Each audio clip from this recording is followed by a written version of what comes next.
The Life of Meliodas, the Seven Deadly Sins. Meliodas is the dragon sin of wrath and captain of the Seven Deadly Sins, formerly the owner of the renowned tavern Boar Hat, and is the main protagonist of the series. His sacred treasure is the Demon Sword Lostvayne, and his inherent power is full counter. He was also the head of the Ten Commandments as Meliodas the Love and a former member of Stigma. He's the older brother of Zeldris and the eldest son of the Demon King. Welcome to the Amagi. In today's video, we're going over the life of Meliodas. Before we begin, we publish a new video every day, so be sure to subscribe to our channel and ring the bell to get notified about our latest videos. The Amagi's reach stretches beyond just this channel, so if you're a fan of us, please consider subscribing to our other channels and following us on all our social media. Help us reach our goal of passing 100,000 followers on all of our accounts by the end of the year. And with that out of the way, let's get into the video. 3,000 years ago. The majority of Meliodas' childhood is unknown, but in the past, Meliodas was trained by Chandler and was the leader of the Demon Clan's 10 Commandments, bestowed with the commandment of love, and regarded as one of the most likely to become the next Demon King for his strength and ruthlessness. His reputation led to him being greatly feared by the enemies of the Demon Clan, with even the 4 archangels of the Goddess Clan fearing and acknowledging his power. He stood as the Demon King's favorite son as well as true and worthy heir, renowned as the vilest, evil, and most terrifying demon in all existence, his power second only to the Demon King himself. At some point, Meliodas met a young Merlin and saved her from the wizards of her birthplace who were chasing her for running away. Meliodas frequently took care of Merlin during her solitude, yet never returned the child's feeling of love.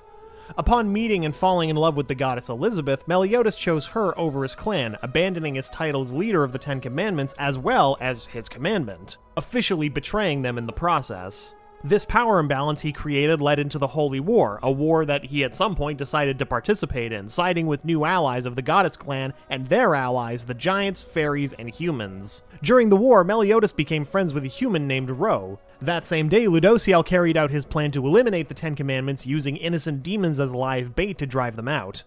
Meliodas, together with Droll and Gloxinia, arrived at the battle that had been unleashed between the Commandments and the Archangels. Meliodas then freed Elizabeth from the Ark where she had been locked up. During the last days of the war, the rulers of the demons and goddesses and their parents, the Demon King and the Supreme Deity, had both had enough of the defiance of their children and temporarily put their rivalry aside and worked together to punish Meliodas and Elizabeth. Personally confronted by his godlike father, Meliodas could do nothing against the Demon King and was effortlessly overpowered and killed alongside Elizabeth, who was confronted and equally hopeless against the Supreme Deity. However, their punishment was far worse than death. The Supreme Deity cursed Meliodas with immortality as his punishment, reviving him every time he died in exchange for his emotions being consumed more and more until returning to be the bloodthirsty demon he once was. The Demon King cursed Elizabeth with perpetual reincarnation, forcing her to live human lives in which she would always reunite with Meliodas and die right before his eyes over and over again. While not knowing why he survived unscathed from their battle, he saw Elizabeth dead and cried out as he held her corpse. With the war over, he wandered a shattered Britannia and eventually came across a human girl from a savage tribe who looked like Elizabeth, minus the wings. Although she didn't remember it, Meliodas became very close to her, and one day she regained the powers of her previous life. When Meliodas told her about it, the girl recovered all of her memories. Soon, though, Meliodas learned of the curses they had been placed under and promised her that he would work to release them, and watched Elizabeth die again. Since then, Meliodas continued to meet and fall in love with Elizabeth's reincarnations, getting to know all of them. Because of the curse of the Demon King, Meliodas saw each of them die before his eyes. One of them was a child who died in a house fire after getting her memories back, and another was a young lady who died of old age without ever remembering anything, passing on peacefully. 27 years ago. He would continue this cycle for almost 3,000 years until he went to and was employed into the service of the Holy Knights in the Kingdom of Danafor. There he had a brief encounter with Merlin, hoping she could give him a way to break the curse. When she suggests releasing the 10 Commandments to use the power that Zeldris borrowed from the Demon King, Meliodas refuses to know the danger he would represent, and that Zeldris would never agree to help him. It was in Danafor that Meliodas eventually met a slave girl named Liz from an enemy kingdom of Danafor, later revealed to be a reincarnation of Elizabeth. Subsequently sentenced to death, Meliodas set her free and personally offered to fight on her behalf if anyone objected. He later took Liz to his house where they lived together, often groping her chest, to which she reacted violently. Later, Liz grew closer to Meliodas and became his lover, with him calling her the most important person to him. However, Frodran managed to escape his sealing after the people of Danafor broke the seal, and he eventually attacked Danafor, nearly destroying it in his attempt to open the coffin of eternal darkness. Frodran murdering Liz right in front of Meliodas left the latter enraged. Meliodas later apologized to Liz for not saving her, but Liz told him that they would meet again and not to forget what they fought for. After seeing Liz die, Meliodas' rage caused his immense power to go out of control. This explosion of power wiped Danafor off the face of the world and critically injured Frodran, leaving him at the brink of death. After this, Meliodas found the dragon handle and a baby that was the reincarnated Liz. The couple is discovered by the great holy knight Zaratras, who tries to help them, but Meliodas warns him not to touch his woman. When the baby Elizabeth was adopted by the king, Bartra Leonis, Meliodas requests to become a Leonis holy knight to stay close to her. At some point, Bartra had a premonition of the creation of the 7 deadly sins. Therefore, using the prophecy as a guide, Merlin appears revealing that she had already found all of the members, including Meliodas and herself. Meliodas decides to unite all of them to defeat the 10 Commandments if the goddess's clan seal was ever broken. At some point in time, Meliodas, intending to recruit Bon, arrived at the convict's cell where he was warned by the guards of Bon's immortality. Bon, believing that another execution was to be performed, stated that he would merely sit as he was executed, only to find out that a child had entered. Bon refused to join Meliodas, and to Meliodas' declaration that he will then take him out by force, engages him in battle. The battle resulted in Bon being punched out of his cell, and Bon, having become extremely excited, requests that the battle be continued. Meliodas responds that to do so, Bon would have to join him, with Bon grinning widely at the invitation. Meliodas also recruits King after he was arrested for false crimes, telling him that he is a wonderful king for sacrificing himself for his people. 26 years ago. When the deadly sins were not yet formed, Meliodas finds Diane being bothered by a group of knights called the Knights of the Golden Wheats. After he arrives and knocks one out, both the knights and Diane tell Meliodas to leave. The knights also say that Meliodas should not help Diane since she's a monster, to which Meliodas responds that it was wrong for them to pick on a girl. He defeats them all with ease after the rude comments. Meliodas later asks Diane if she had been frightened, which surprised her since she was bigger than him. This eventually led to her falling in love with him due to his kindness and treating her like she was a normal person. At some point during this period, Gother is also recruited into the 7 deadly sins. However, the exact details of his recruitment, as well as whether he was recruited by Meliodas himself or by Merlin, are currently unknown. Also around this time, Meliodas and Merlin meet Escanor and convince him to join as the final member of the sins. With this, the formation of the 7 deadly sins becomes complete. After the formation of the 7 deadly sins, Meliodas and his team participated in various missions. 23 years ago. At one point in time, the Sins were resting after defeating a tyrant dragon when Bon took an interest in Meliodas' broken blade and attempts to steal it. The latter uses his mysterious Hellblaze to give Bon a scar that can never heal despite his regenerative abilities. Later, Meliodas met Dreyfus and Henriksen while eating and training with his fellow Sins and commented that their superior Zaratras was invincible. Henriksen responds to the claim by saying he was being modest. Meliodas compliments Dreyfus' sword skill, which made the latter happy and begins to respect the captain of the 7 deadly sins. 21 years ago.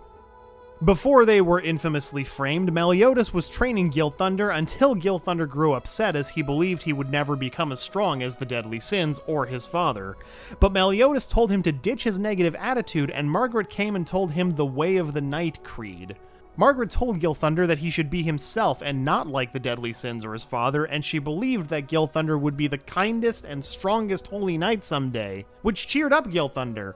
However, the next day, Gilthunder came running towards Meliodas and told him to run away with the others. Meliodas was lost at Gilthunder's request and told him to explain everything, but Gilthunder told him something terrible was coming, and if he told anybody, bad things would happen, and Gilthunder would have no idea what to do. Meliodas told Gilthunder to calm down by hitting his head and asked him what he wanted to do, to which Gilthunder answered that he needed to protect Margaret, but he had no idea how to do it. Meliodas taught him a charm that could cheer him up whenever he felt sad or terrible, which is to say out loud that he was stronger than any of the 7 deadly sins. Gilthunder said it, to which Meliodas pointed out that he should feel better soon. Meliodas embraced Gilthunder, told him he shouldn't cry, and if he were in trouble, he would come to his aid. When they were still an active and commended group of knights, they were supposedly summoned to an old castle after defeating the Troll Queen and destroying the great druid altar. As the Sins were inside the castle, they discussed among themselves the reason behind the order they received, as Meliodas complained that they should be attending Leonis' National Foundation Day festival and go drinking, only for King to remind his captain that he was always drinking anyway.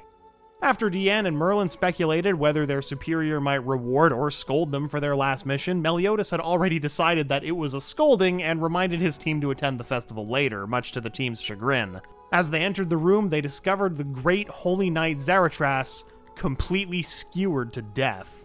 Soon they were framed for the murder and then surrounded by over 300 knights of the kingdom.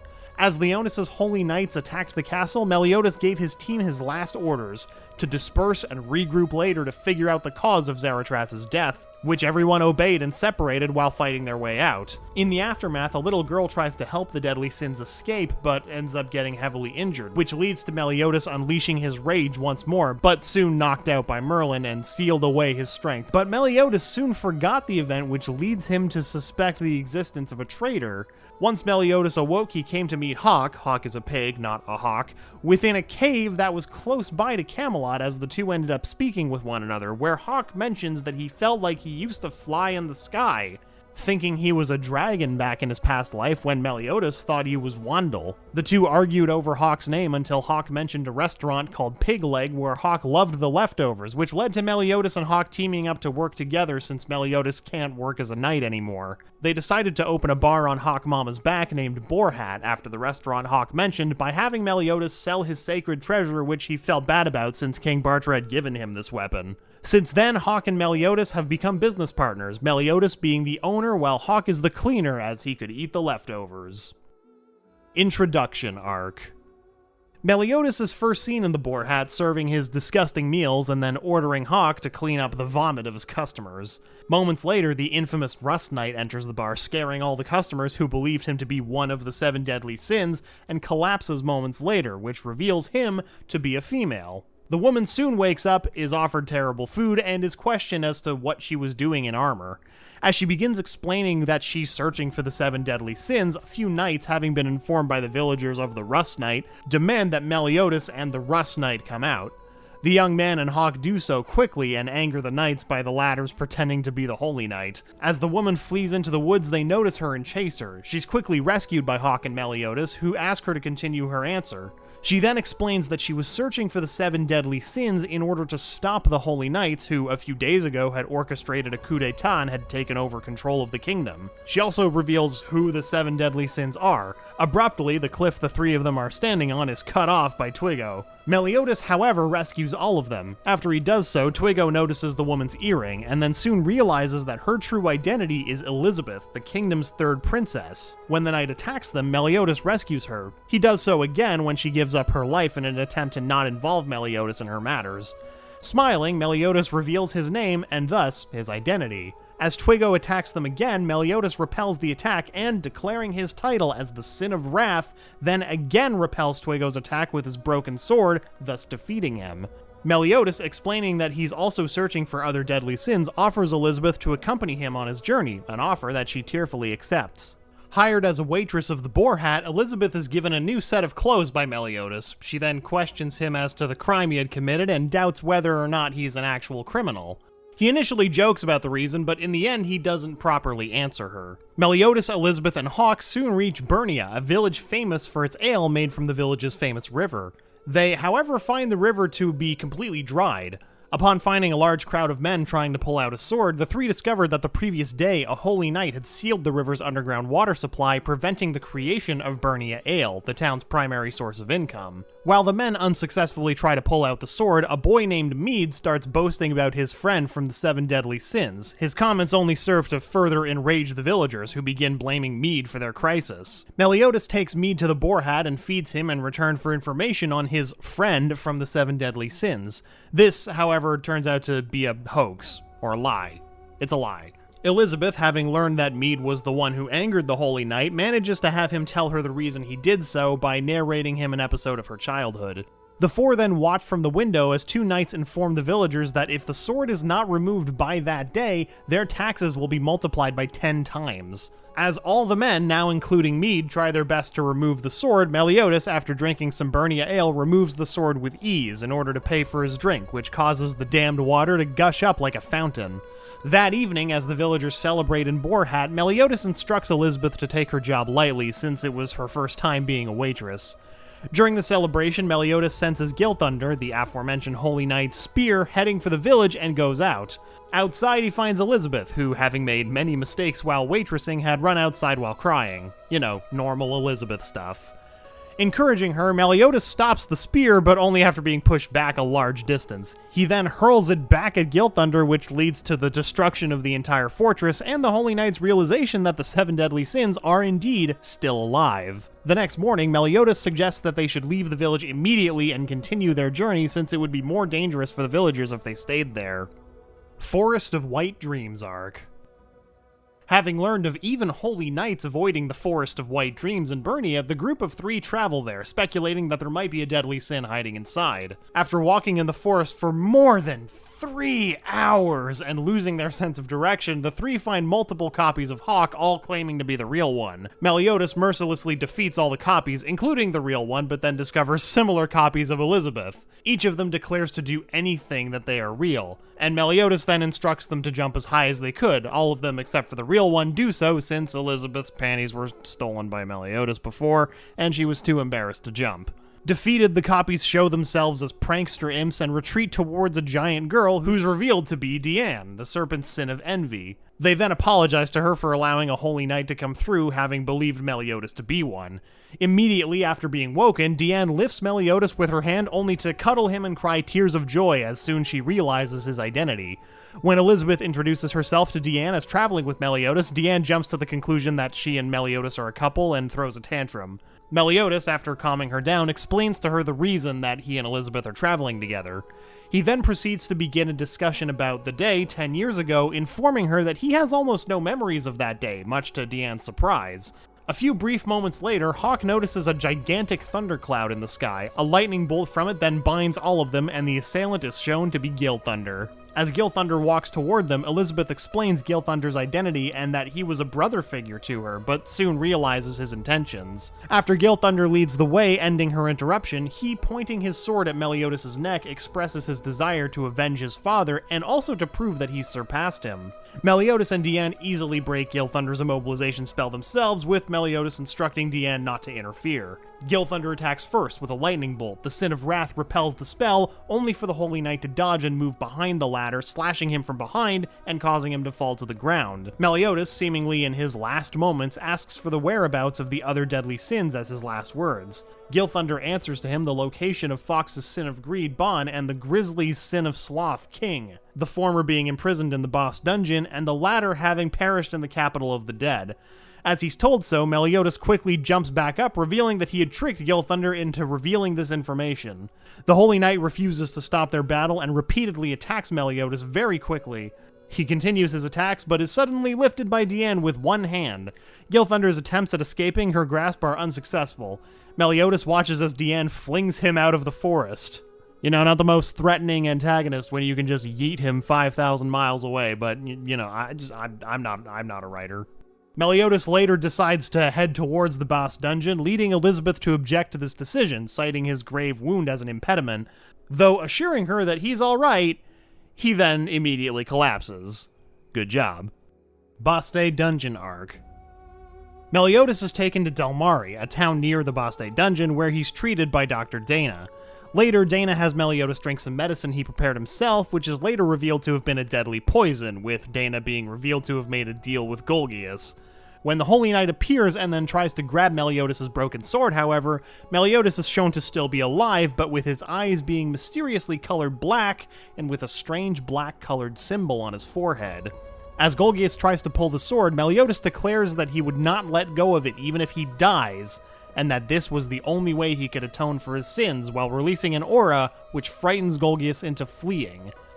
Meliodas seems to have returned to normalcy soon after this. When Elizabeth then questions him about his wound, it's revealed to have already healed, something that puzzles even him. The three then take chase to Golgius, soon finding him due to Hawk's sense of smell. Much to his surprise, Golgius immediately surrenders. Meliodas, however, notices the blades that Golgius discreetly threw and blocks them. Soon after, Dana also finds Golgius and is killed in order to censor the two's deal, with Elizabeth, worried, running towards the doctor. As Golgius disappears after his attack is blocked by Meliodas, he confirms that his ability is teleportation. The three then soon escape and enter an abandoned building, where Meliodas slashes his sword in the air toward the door, comically claiming it was a magic spell. They wait inside when Golgius suddenly appears behind Meliodas, but falls for the Sin's trap, a cut on the floor of the entrance, and falls to the bottom of the building. There, the deadly sin reveals that Golgius' ability is actually transparency, and how he discovered so. He then attacks his opponent at point-blank range. Meliodas then questions Golgius about the person who ordered him to bring him the broken sword and Elizabeth, only for Golgius to escape due to a distraction. After he leaves, Elizabeth goes toward the dying Dana, who apologizes, explaining that he only wanted to rescue his daughter and, lamenting his inability, dies. Elizabeth blames herself for this, since if she had not found Meliodas, then he wouldn't have been put in danger and Dana wouldn't have died. Meliodas, in response, questions whether her resolve to protect the kingdom's citizens was as weak, declaring that he would fulfill his promise even if she were to die. He proceeds to inform her of the inheritance of the principles of an individual. Not long after, Meliodas and Hawk head to Baste, leaving Elizabeth in Dalmari due to dangers. She, however, joins the two herself, and encouraged by Meliodas' speech, responds that though she has no power, she'll continue to fight for the people, even if he were to die. As they walk, they encounter Diane, who seems to have no memories of defeating Frisia's insects and leaving for Baste. Diane tries to recollect the events, and Meliodas then determines to rescue as Senate was their main priority. Suddenly, he finds Diane to be attacking him, immediately realizing that she's under an illusion. He flees along with Elizabeth and Hawk, and upon finding two civilians walking nearby, takes them along too. As the three and the two frightened civilians hide, Meliodas also falls under Ruin's hypnosis when he tries to look at Diane, which makes him see Ruin in her place the same way she sees Ruin in his. Thinking he's attacking Ruin, he attacks Diane, which begins their battle. Their battle is only stopped after Elizabeth manages to remove the origin of Ruin's illusion, the bell on his staff. He, enraged by this, charges toward the heavily injured Elizabeth, but is stopped by Meliodas, the illusion now having stopped. Meliodas tells the unconscious Elizabeth that he accepts her resolution, as Ruin attacks him. Ruin expresses his disbelief at the kingdom being frightened of a small child. After two of Meliodas' punches, Ruin exclaims that his soft fist would not even scratch his armor, and suggests that he draw his sword. Meliodas remains unscathed and breaks Ruin's armor. He's then unfazed when Ruin then hardens his abdominal muscles as his armor and proceeds to easily defeat him with a punch that plunges his arm into the Holy Knight's stomach. Later, when Diane, Meliodas, Hawk, and Elizabeth, who's sleeping inside Diane's bag, enter the dungeon, they encounter Senate fleeing from Bon, as he appears soon behind her. Initially appearing very tense despite their reunion after 10 years, Bon and Meliodas are shown to get along very well and greet each other with multiple high fives at great speed. They then energetically start arm wrestling, the mere force of which begins destroying Baste. Both argue their arm wrestling scores as the dungeon continues to collapse, them apparently unfazed by all this. After it's fully destroyed, Bon states that he's glad to meet Meliodas again. The group, Bon, and the people who are imprisoned in Baste, including Senate, return to Dalmari. Soon after, Meliodas enters Dana's house, but is surprised to discover that Dana is mysteriously alive. The doctor reveals that he knows nothing about this strange phenomenon, and showing the deep wound to have neatly healed, points out that it was similar to Meliodas' sword wound, which had also healed and left a scar in a similar way. Senate then interrupts, questioning the reason her father was nearly killed and she imprisoned. When he answers, she tells him that poisoning Meliodas wasn't his fault, but the Deadly Sin's own fault, since the group were criminals. Dana, however, argues against this, explaining that Meliodas never blamed him and even selflessly rescued her. He then offers a token of his gratitude in a meal. At night, during the party, Bon is formally introduced to the bedridden Elizabeth. Not long after, Senate notices crossing shooting stars in the sky and brings them to everyone's attention. Capital of the Dead arc. The characters begin their journey towards the capital of the dead from Dalmari town. Gradually, the characters arrive at a lonely village that is said to be closest to the capital of the dead. Meliodas decides to open the Boar Hat bar in order to earn some money for food and begin giving everyone rolls. When Ban begins complaining about working, he reveals that he returned Senet her dagger so they couldn't sell it for money. When everyone was about to begin working, though, they discover that Ban had escaped. At the Boar Hat, Meliodas tells a past story about Ban and King and states that they're an unlikely dynamic duo. Meliodas and the rest begin searching for Ban and discover him fighting against King. He suddenly appears and interrupts the battle by knocking Ban on the head with a cup. Meliodas and Diane then easily notice King, although he quickly runs away. Back at the Boar Hat, Ban cooks a delicious meal and requests for the location of the capital of the dead from Ellen and her brother Luigi, who reveals that King has also requested the same thing. The discussion about the capital of the dead continues, and the characters are told that the village is actually the entrance. However, you can't go there just because you desire to. Out of the blue, Ellen recites a riddle that she always heard from her neighbor. A priceless memory shared with the deceased will open the path to the capital. The characters begin searching for a method to enter the capital of the dead. Realizing there are flowers on the ground, Hawk begins sniffing them when a sudden breeze wafts over all of the petals. When the characters open their eyes, they discover that they've arrived at the capital of the dead. Ban suddenly runs away, leading Meliodas and the rest to follow after him. Whilst attempting to follow, they're blown away by an explosive strike from Gila, but easily recover. He then suddenly encounters the Holy Knight Gila, who killed herself to enter the capital of the dead. The two then begin attacking the Holy Knight together before Gila provokes Meliodas to use his sword. In response, Meliodas draws his broken blade and utilizes full counter against Gila, who reveals that she knows the ability. Meliodas and Diane are still fighting Gila, but she's too strong, and Gila was about to use the power that she called Explosion, but she was stopped by Ban using his power, Snatch. But Gila used her explosion to stop Ban's ability. As the battle continues, the Sins are losing, but then King arrives and offers to help them.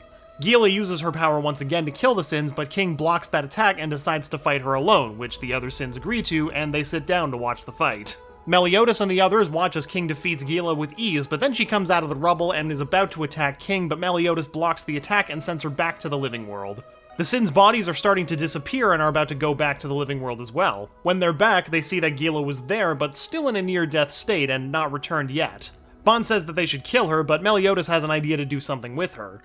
The Sins later leave the village to continue their journey. King asks Meliodas who Elizabeth is, but as always, he teases her, but then he tells him that she's the princess, which surprises King and decides to go to his fat form to show respect to Elizabeth, but Meliodas doesn't notice the difference but the clothes.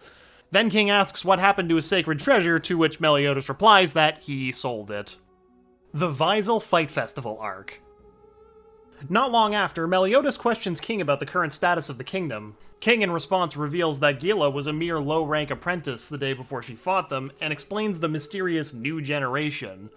The next day, near the town of Vaizel, Meliodas explains about the town hosting an annual flea market and about his speculations of a sacred treasure being sold there. Meliodas, Ban, King, and Hawk head toward the town, and there are directed by an alcoholic elderly man to the fight festival, whose rewards include Gideon, Diane's sacred treasure.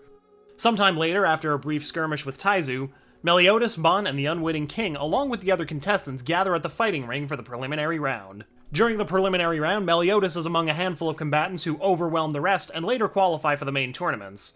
Afterward, Meliodas is assigned to battle Ban in the first round. Ban had entered himself, Meliodas, and King into the tournament as Ban, Meliodas, and Old Fart, respectively.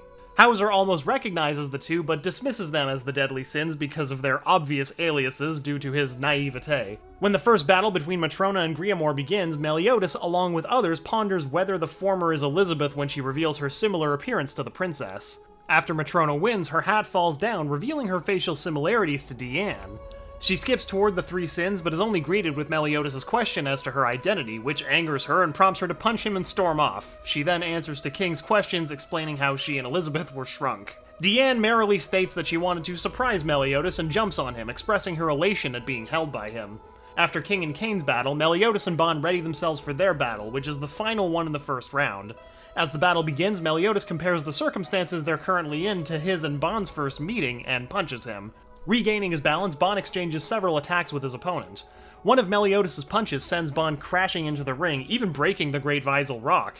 In the midst of the resulting debris, Meliodas, who now mysteriously has a strange black-colored mark on his forehead, and with his eyes colored black, similar to how he was when Golgius had attacked him previously, crushes Ban's hand and proceeds to defeat him. After Diane's battle, Kane and Meliodas enter the ring for their battle. After a brief conversation on whether Kane entering the fight festival was a coincidence, Kane then asks Meliodas if he is Meliodas' son.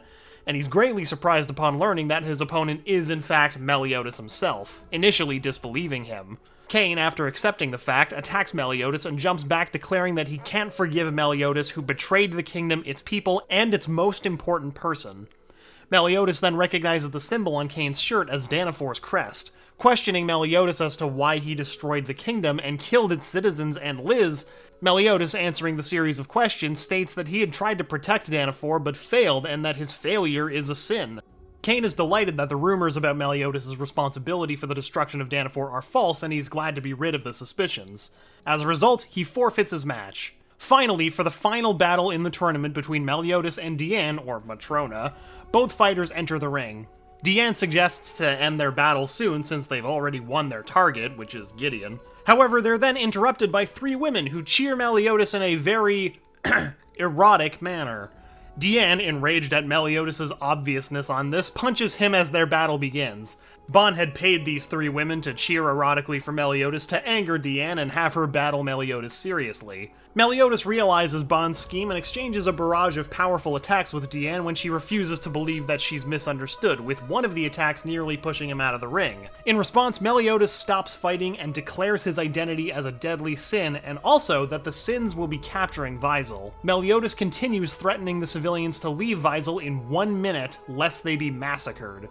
A few moments afterwards, gigantic and explosive flares rain down on Vaizel. As the assailants, Gila, Jericho, and another Holy Knight land, the citizens are intimidated by Bon into fleeing, which makes Elizabeth realize the motive of the Sin's actions. They had forced the civilians to leave so they wouldn't be involved in the battle against the Holy Knights. Meliodas, noting on the Holy Knight's strength, instructs King, Diane, and Bon to separate. Soon after, Gila finds Meliodas. He accepts to fight her, but she retorts, boasting her increased abilities, and then releases several flares which stop midway. When he jumps to destroy the flares, one of them suddenly explodes, which triggers multiple other explosions. After the gigantic inferno settles, Meliodas, heavily injured, falls from a great height. After Jericho also defeats Bon, King confronts the two Holy Knights and defeats them with great ease. He then hands Elizabeth and Hawk the responsibility of watching over the two defeated Sins. Hiding behind a building, Veronica and Griamore find her and Hawk. Veronica notices the pendant on Meliodas' neck and then grabs Elizabeth's hand, trying to bring Elizabeth back to the capital of Leonis. As Elizabeth tries to resist, Meliodas regains consciousness and stops Veronica, trying to convince her that he'll protect Elizabeth. Angered further, Veronica triggers the Goddess Amber, the stone on her pendant that affects demonic beings. The stone shines brightly for a moment, and Meliodas then disappears. Annoyed at Elizabeth still refusing to return with her, Veronica finally orders Griamore to use force. Bon's attempt at opposing them are stopped by Jericho and Gila's arrival. While Veronica and Griamore are focused on Gila, Elizabeth manages to flee, with Veronica chasing behind. The princess's footsteps trigger one of the explosive mines Gila had set previously, leading to Veronica's death. Gila then reveals Hendrickson's goal, the resurrection of the Demon Clan, and tries to bring Elizabeth back with her. As the princess pleads for Meliodas to rescue her, the Goddess Amber darkens and shatters, releasing a black substance which collects and fuses with Meliodas, the right portion of whose body is completely colored black from forehead to knee, with spiral-like designs. Noticing Gila holding his broken sword, Meliodas grabs Gila's hand before she's able to notice. He holds her hand, which is in turn holding his sword. As Gila screams in pain, Meliodas returns her amputated hand and lightly swings his sword to deliver a blow which knocks both Gila and Jericho away. Losing consciousness, he ends up slicing Bon in half, as well as completely destroying the nearby terrain. He notices a worried Elizabeth and begins inspecting her through smell, causing her to gradually become confused. Acknowledging that she's not an enemy, Meliodas manipulates that black substance around his body to form a wing around his right arm, then heading off towards where King and Helbram were located. He interrupts the battle, knocking King away as he lands, and subsequently begins attacking Helbram. Despite being told that Helbram possesses the powers of 20 more Holy Knights, Meliodas adjusts his posture and launches towards him, delivering consecutive bashes with the large claws. The 20 Holy Knights supporting Helbram via the ability Link are astonished that he's been overpowered, realizing that Meliodas' powers may still be increasing. Suddenly, Hendrickson appears before the gathering of the Knights, lending Helbram a fraction of his powers, which consequently sends the rampaging Meliodas crashing into the wall with a single blow. While knocked out, Meliodas was then saved by Diane with her sacred treasure Gideon and ends up defeating Helbram, but as well destroying Vaizel. When Meliodas wakes up, Diane cuddles him in happiness. Later, Elizabeth runs happily to the saved Meliodas, but Meliodas was then punched by Bon due to being cut in half.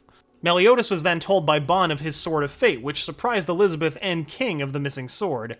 But Meliodas stated it was stolen and acting carefree, which surprised Hawke. Elizabeth then told Meliodas that the sword was something important to him and asks if it was really fine, to which Meliodas stated, "It is not fine, and it is a dire situation," which surprised Elizabeth, but then Meliodas stated that if Elizabeth is alright, then losing the sword isn't a big deal, which makes Elizabeth blush heavily and makes Deanne upset because he wasn't worrying over her, but Meliodas is like, "You're always fine, why would I worry about you?" Meliodas and the rest treat each other's wounds and head to their next location to find either another deadly sin or the sacred treasure. The Armor Giant Arc. As everyone was doing their own business, Meliodas was sitting next to a lake while resting from the Vaizel event. Meliodas realizes that the Holy Knights are gaining so much power so quickly, and that he shouldn't hold back anymore. Meliodas then picks up a stick and swings it towards a mountain, which is sliced in half to illustrate to us that he was in fact holding back. Meliodas then speaks of a prophecy that was mentioned by Dr. Dana and his daughter that said it was time to end the conflict foretold in it. Meliodas then mentions that he'll stop this 3,000-year war. The group was later informed by a villager that a group of holy knights and regular knights are doing a manhunt in the mountains for an evil criminal. The Deadly Sins then hear from a barely surviving knight that an armor giant was at the mountain and beat them all with ease. Meliodas then realizes it's Gowther. Meliodas and the rest later head out to Orden Forest to find Gowther, during which they talk about how dangerous the Dawn Roar are. Bon asks Meliodas if he's okay fighting without his weapon, to which Meliodas asks the same to Bon. The Deadly Sins then stop to see Gowther as he was facing against the Dawn Roar. Meliodas and the rest notice that Gowther and the knights aren't moving and realize that they're in a standoff, waiting for the other to attack first. Meliodas manages to stop the Dawn Roar attack on Gowther, however Slater rushes toward Meliodas and pins him down. Slater leaves Meliodas and attacks Gowther. Meliodas of course tries to stop him, but Simon gets in the way. As Weinheit was about to shoot Gowther with a powerful arrow, it's stopped by the injured boy Armando, who then reveals himself to be Gowther to the Deadly Sin's shock. After Gowther makes the Dawn Roar leave the battlefield by offering the armor giant's head, Gowther reveals to the Deadly Sins that the armor has a beast in it which was once a holy knight. The beast was then about to smash Meliodas and Bon, but the latter dodges in time and sends out several attacks against the beast's head. But the beast was not affected and sent them flying. King saves them with his Chastafal Form 2 Guardian, which he sent out to fight the beast but was defeated easily with Ice Breath. Meliodas and Bon decide to use a random weapon they find on the ground, and Meliodas charges toward the beast with a sword and shield. The beast destroys the shield with its Despair Venom, but Meliodas uses a sword where he summons a black flame known as Enchantment, which is the same flame he used on Bon to make his scar. When Meliodas is about to use a finishing move, he hears the beast's voice and realizes that it's still alive. Meliodas was then caught by the beast with its tongue, but Gowther then came and saved Meliodas with a strange light arrow, where Bon uses a wipe to grab Meliodas away from the beast. Bon then scolds Meliodas for not killing the beast, but Meliodas explains that the beast is still alive. But Bon tells him to stop being naive. Gowther then uses one of his powers, Invasion, to trap the beast into an illusion that his heart most desires to see. Meliodas realizes that the beast they're fighting is actually Dale, who was the father of Gila and a friend to them in the past. Meliodas tries to snap Dale out of this demon thing, but Bon pushes him away when Dale tries to attack him and gets slashed for the effort. King tells Meliodas he'll fight fire with fire and attacks Dale's with raining daggers, but it has no effect on Dale, other than Dale spitting out venom, which affects King greatly. Bon gets up and punches Meliodas and tells him he should stop being naive and that he should fight back unless he wants to lose his comrades. Meliodas then hears Elizabeth coming towards them, and the latter tosses a sword, which is a sword that Meliodas got from his former lover. Also, Elizabeth. Keep track. Elizabeth then tells him that Liz does not want him to keep on fighting, but to keep on living, and told him that she'll share his sins, whatever they are. Meliodas takes Elizabeth's word and catches Liz's sword and cuts Dale into many pieces with ease while apologizing for slaying him. Meliodas then apologizes to everyone for being naive, but of course they forgive him. Meliodas and King wonder if Dale has been cursed or if he's had a spell put on him, and wonder if this was the Holy Knights' plan to resurrect the Demon Clan, and Meliodas tells everyone that the new enemy is not just the Holy Knights. Meliodas wants to thank Elizabeth for giving him Liz's sword, but feels like something is released from him. Meliodas introduces Elizabeth and Deanne to Gowther, who celebrate. Meliodas then offers Cain to have a drink with him before he departs. Rejecting the suggestion, he questions Meliodas on whether he's projecting Liz onto Elizabeth, with the latter not replying. Meliodas goes to chat with Gowther while talking about how none of them are the same race, and Meliodas proceeds to ask Gowther about what happened during the ambush 10 years ago, to which he replies saying that it was Merlin who attacked and rendered him unconscious. Meliodas is shocked to find the traitor and asks Gowther if he knows where Merlin is, to which Gowther doesn't know. The Kingdom Infiltration Arc. While traveling on the road, Meliodas' group asks him who the next deadly sin to find is. Meliodas replies that they're going to the Kingdom of Leonis to get his broken sword back, but the deadly sins push back on this because they say it was Meliodas' fault for losing it. Meliodas reveals to his group that the dragon handle is really one of the Coffin of Eternal Darkness, and that the goddess, fairy, giant, and human clans worked together to seal off the demon clan in the ancient past. Deanne wonders if the demons have been released yet, but Meliodas reveals that there are more pieces to the Eternal Darkness, since the seal is incredibly strong and there would have to have been a sign. Hawk asks why the Holy Knights are after Elizabeth as well, until a mysterious Holy Knight appears and reveals that Elizabeth is the last key needed to revive the Demon Clan. As Meliodas tries to reach Elizabeth, the mysterious Holy Knight just teleports herself and Elizabeth to Meliodas' anger. Meliodas takes Liz's sword and rushes out and orders Deanne to toss him toward Leonis since it's only 40 miles away. Bon grabs a hold of Meliodas as he wants to head to the kingdom as well, and Gowther appears along with them, revealing that he wanted to see Meliodas and Bon's friendship. Deanne grabs hold of the deadly sins and she tells Meliodas to bring back Elizabeth and tosses them toward Leonis at full speed. Meliodas, Bon, and Gowther land in Leonis while running towards the kingdom. Holy Knights are aware of their arrival and send out some troops to stop them. Meliodas tells Gowther and Bon that their mission is to save Elizabeth and to keep the fighting to a minimum. As the Holy Knights use several abilities simultaneously, Meliodas gets out Liz's sword and uses full counter, which defeats and massacres a bunch of them with ease. Then, a Holy Knight brute with heavy melee gauntlets ends up in their way, trying to face them, when Meliodas immediately knocks them out with a powerful punch and continues. The deadly sins then stop when they feel a large power coming from the south of the kingdom, which turns out to be Camelot's army with their leader, Arthur. Later, the trio continue to cut through the Holy Knights as they attempt to break through. Deciding to end this with minimal bloodshed, Gowther uses his sacred treasure Herod to overwrite the memories of the attacking Holy Knights and turn them into allies. Gowther explains this technique to the bewildered Meliodas and Bon, who then tells him not to use that on them no matter what, to which Gowther complies. The trio sneaks away from the Holy Knights and goes into hiding to find a plan. Bon tells Meliodas that they should head to Leonis Castle because in a fairy tale, the princess always gets locked in an underground prison. Meliodas agrees to that plan and heads out to the castle. The trio then senses a battle going on by the south gate, which Meliodas decides to head over to, thinking that Elizabeth might be there.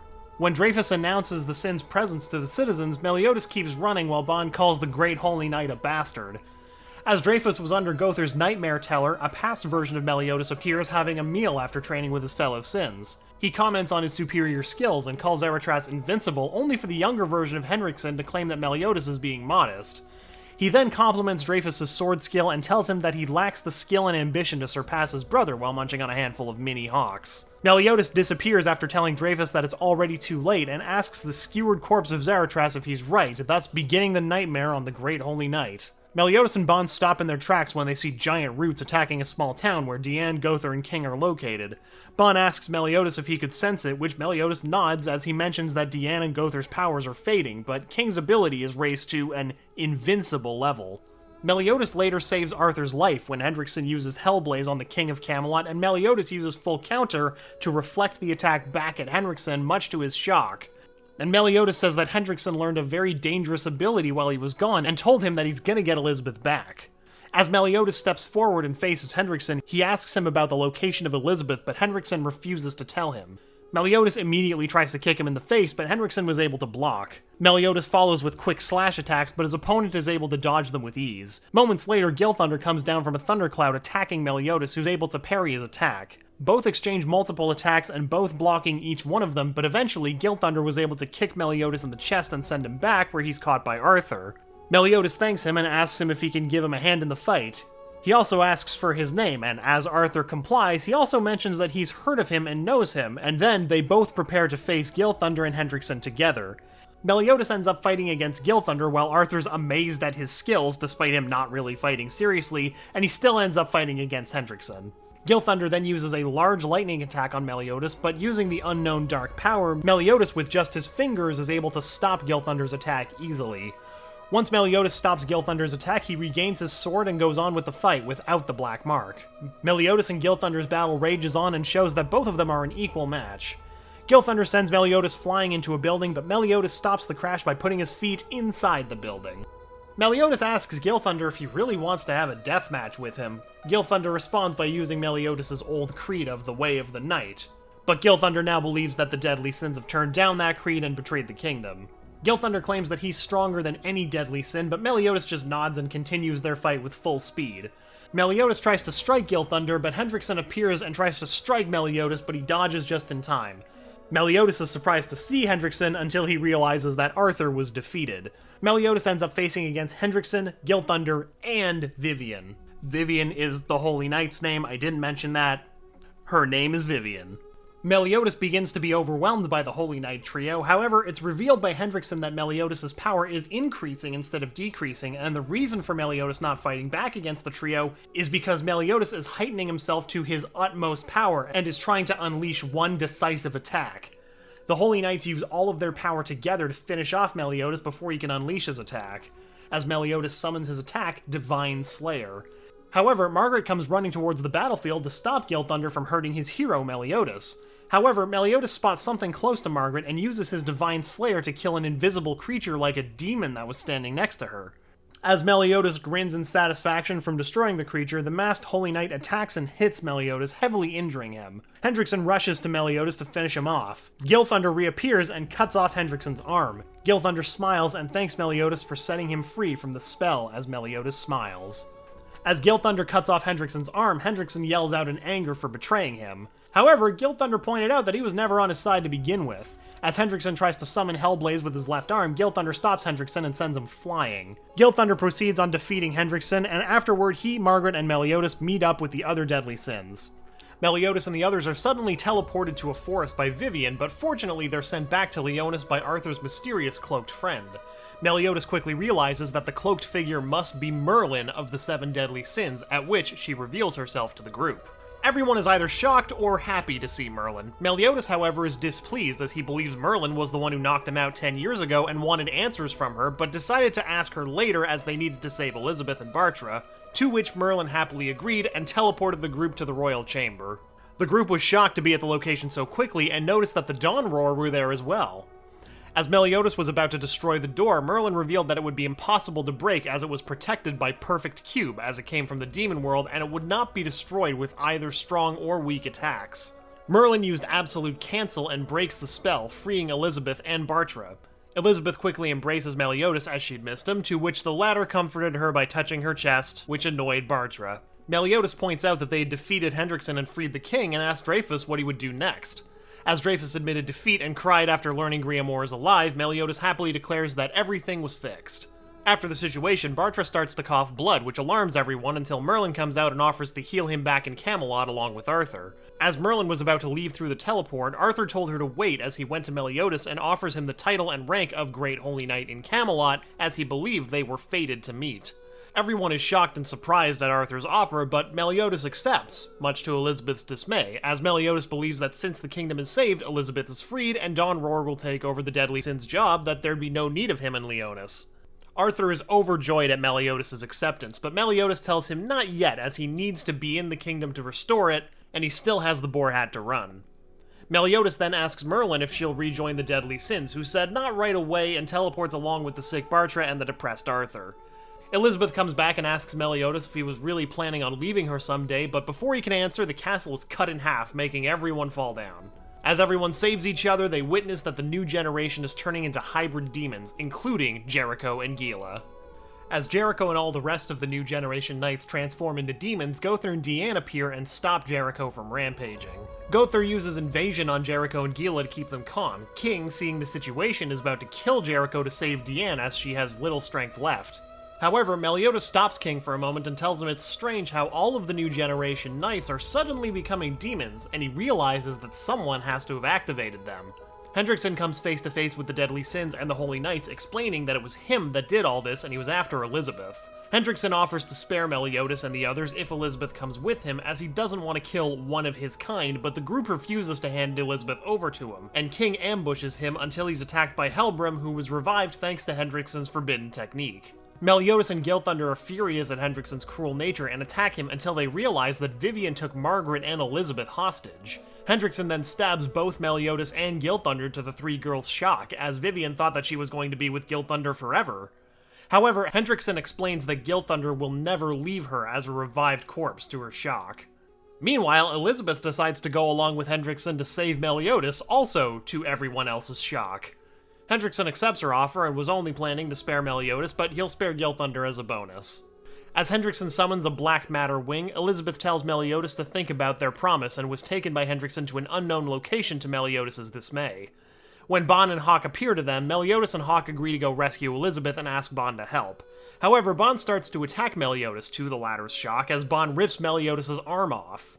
During the battle, Meliodas fights Bon, but he wasn't at his full power due to the acid effect, and he used demon power to reattach his arm. As Bon witnesses Meliodas' ability, Bon asks Meliodas if he's part of the demon clan, to which Meliodas doesn't respond, and Bon takes that as a yes.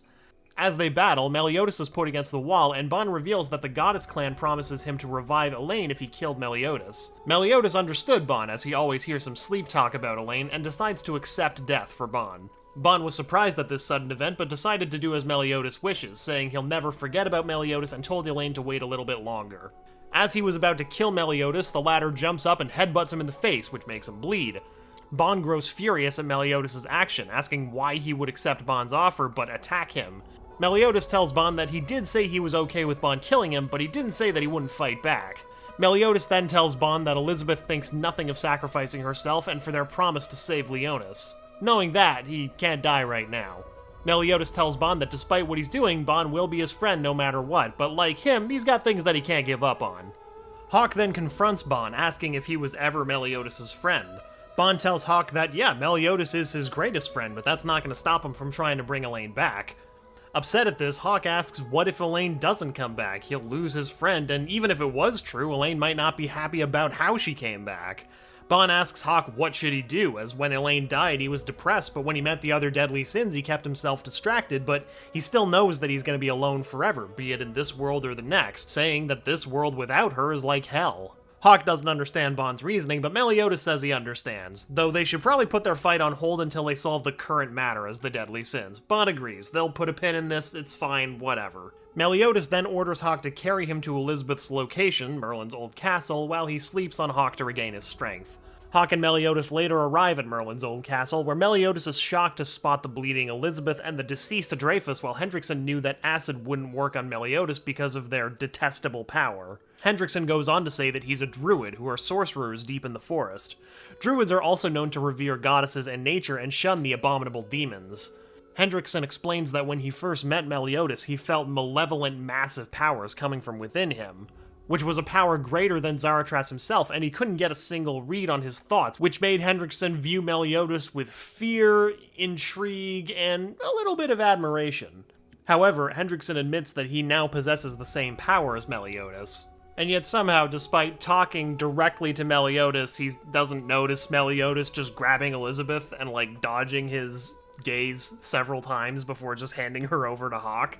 So Meliodas tells Hawk to take her somewhere safe and tells Elizabeth that they can both run the tavern when they both get out of this alive.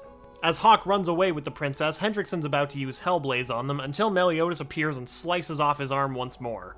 As Meliodas overpowers Hendrickson, the latter somehow gets control of his severed arm and still uses Hellblaze on the runaways until Deanne appears to save them and crush his severed arm.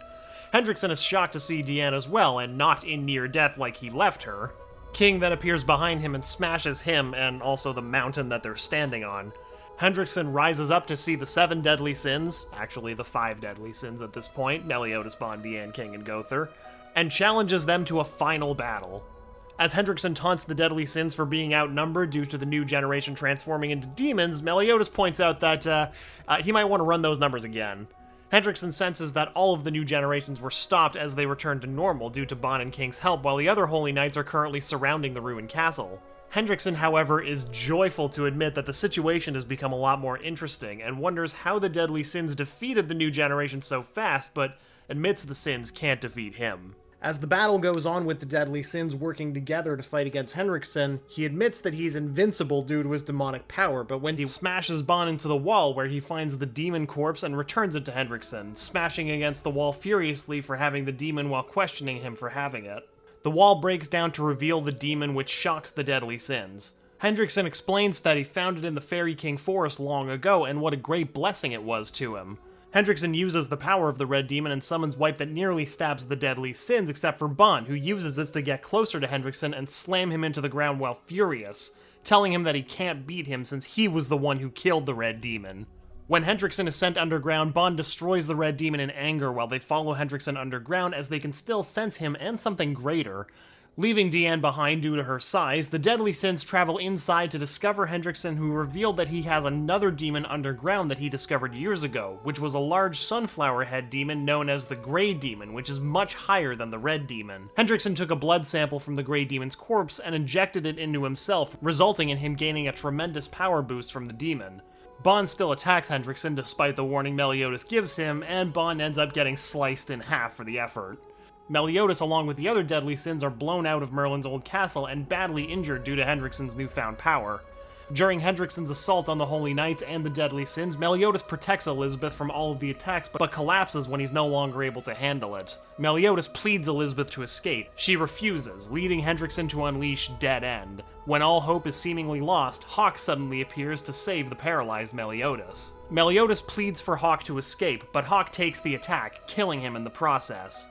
Meliodas grows furious at his friend's death, but not as much as Elizabeth, which unlocks her hidden powers and reveals her right eye with a strange symbol. When Elizabeth heals everyone, Meliodas is unsure about Hawk, as he knows that Elizabeth's ability can't heal those who have been killed, which brings Elizabeth to tears. When Henriksen's about to kill Gilthunder, Meliodas charges towards Henriksen, kicks him in the face, and punches him in the stomach, which makes him collapse on the floor, while Meliodas tells everyone to not lose hope while in his Black Mark mode once more. Not that that's a huge help, as everyone seems to lose hope anyway. Meliodas then orders Gowther to use broadcast to explain his plan to everyone, which shocks them, but they go along with it. Meliodas ends up fighting Henriksen head-on while the Holy Knights launch their attacks on both of them. Henriksen remains unaffected while Meliodas starts taking damage. During the battle, Henriksen realizes Meliodas can't use full counter because his power wasn't healed, only his physical strength. Despite Henriksen trying to put Meliodas down, saying it's futile to continue fighting him, as Meliodas can't use full counter and was about to use Dark Nebula on Meliodas, Meliodas continues to push on as the latter steps inside the Dark Nebula and punches Henriksen, destroying the attack. Everyone continues to assault Meliodas with all of their powers at the same time, while Elizabeth pleads for everyone to stop it, despite it being Meliodas' plan to begin with. After Bon attacks Meliodas, Henriksen feels an incredibly high power coming from within Meliodas, which shocks even him. Gowther reveals that this was Meliodas' ultimate attack, as he doubles everyone's attack power that he took and was about to unleash it on Henriksen. Gowther also reveals that surviving this technique is 0.2%, which shocks and scares Henriksen into flying away, and also seems unnecessarily specific. But he's trapped in Wall by Griamore, and Meliodas jumps up toward Henriksen. Henriksen asks why Meliodas is doing this for the people who framed and attacked him, but Meliodas' response is that Henriksen committed a sin for abandoning his friends to protect his powers and unleashes Revenge Counter, killing and destroying Henriksen's body. Meliodas later falls back down to Earth from his battle against Henriksen as Elizabeth comes rushing to his side. As the two get closer, Bartra coughs and tells them to be kept separated as he returns from Camelot after being healed by Merlin. Meliodas and Elizabeth greet the two, and Bartra forgives the Holy Knights for their crime and clears the Deadly Sin's name. Elizabeth, however, is still depressed as Hawk is still, dead from protecting Meliodas. While Bon grieves over Hawk's dead body, Meliodas comes closer to Hawk, telling him that if he makes it out alive, he'll give him triple the amount of leftovers that he can eat. For some unknown reason, the black matter on Hawk's body starts to fade, revealing that Hawk has indeed been revived, but shrunk into a smaller size. But this still brings a lot of joy to the Deadly Sins, especially Bon. Meliodas then embraces the princess, ending their adventure in Leonis. Post-Kingdom Infiltration Arc. As Leonis is being rebuilt due to the battle, Meliodas and Merlin then discuss the issue regarding the location of the Coffin of Eternal Darkness, as it was no longer in Leonis. When Merlin used her location spell, it was revealed that a strange bird appeared and fled to the east. She then says that she told Arthur that she would be away for a while, as she'll rejoin the Deadly Sins for the time being. This makes Meliodas glad as she could help them, but he still feels uneasy by her suspicious smile. He states that he still wanted to know what happened 10 years ago, but Merlin seems to be more interested in Hawk, calling him a hero, which makes the tiny pig very happy and befriends her. Meliodas takes Hawk back to the Boar Hat as Bond feeds Hawk with expired food. Gil Thunder appears in casual wear, wanting to have a talk with Meliodas. The two sit down and enjoy some Burnia ale, being commented by Gil Thunder as having a good taste, despite the fact that he called it only slightly better than a horse's urine before. Gil Thunder states that he's going to relinquish his position as a holy knight and become a wanderer. It was to clear his mind from his sin that he committed as a holy knight, despite him working undercover and trying to protect Margaret. Meliodas decides to not put any pressure on Gil Thunder to give up on his plans, because he's already a man and that his decision should be respected. However, he wonders how would Margaret take it. The Sins end up celebrating the festival while working in the Boar Hat.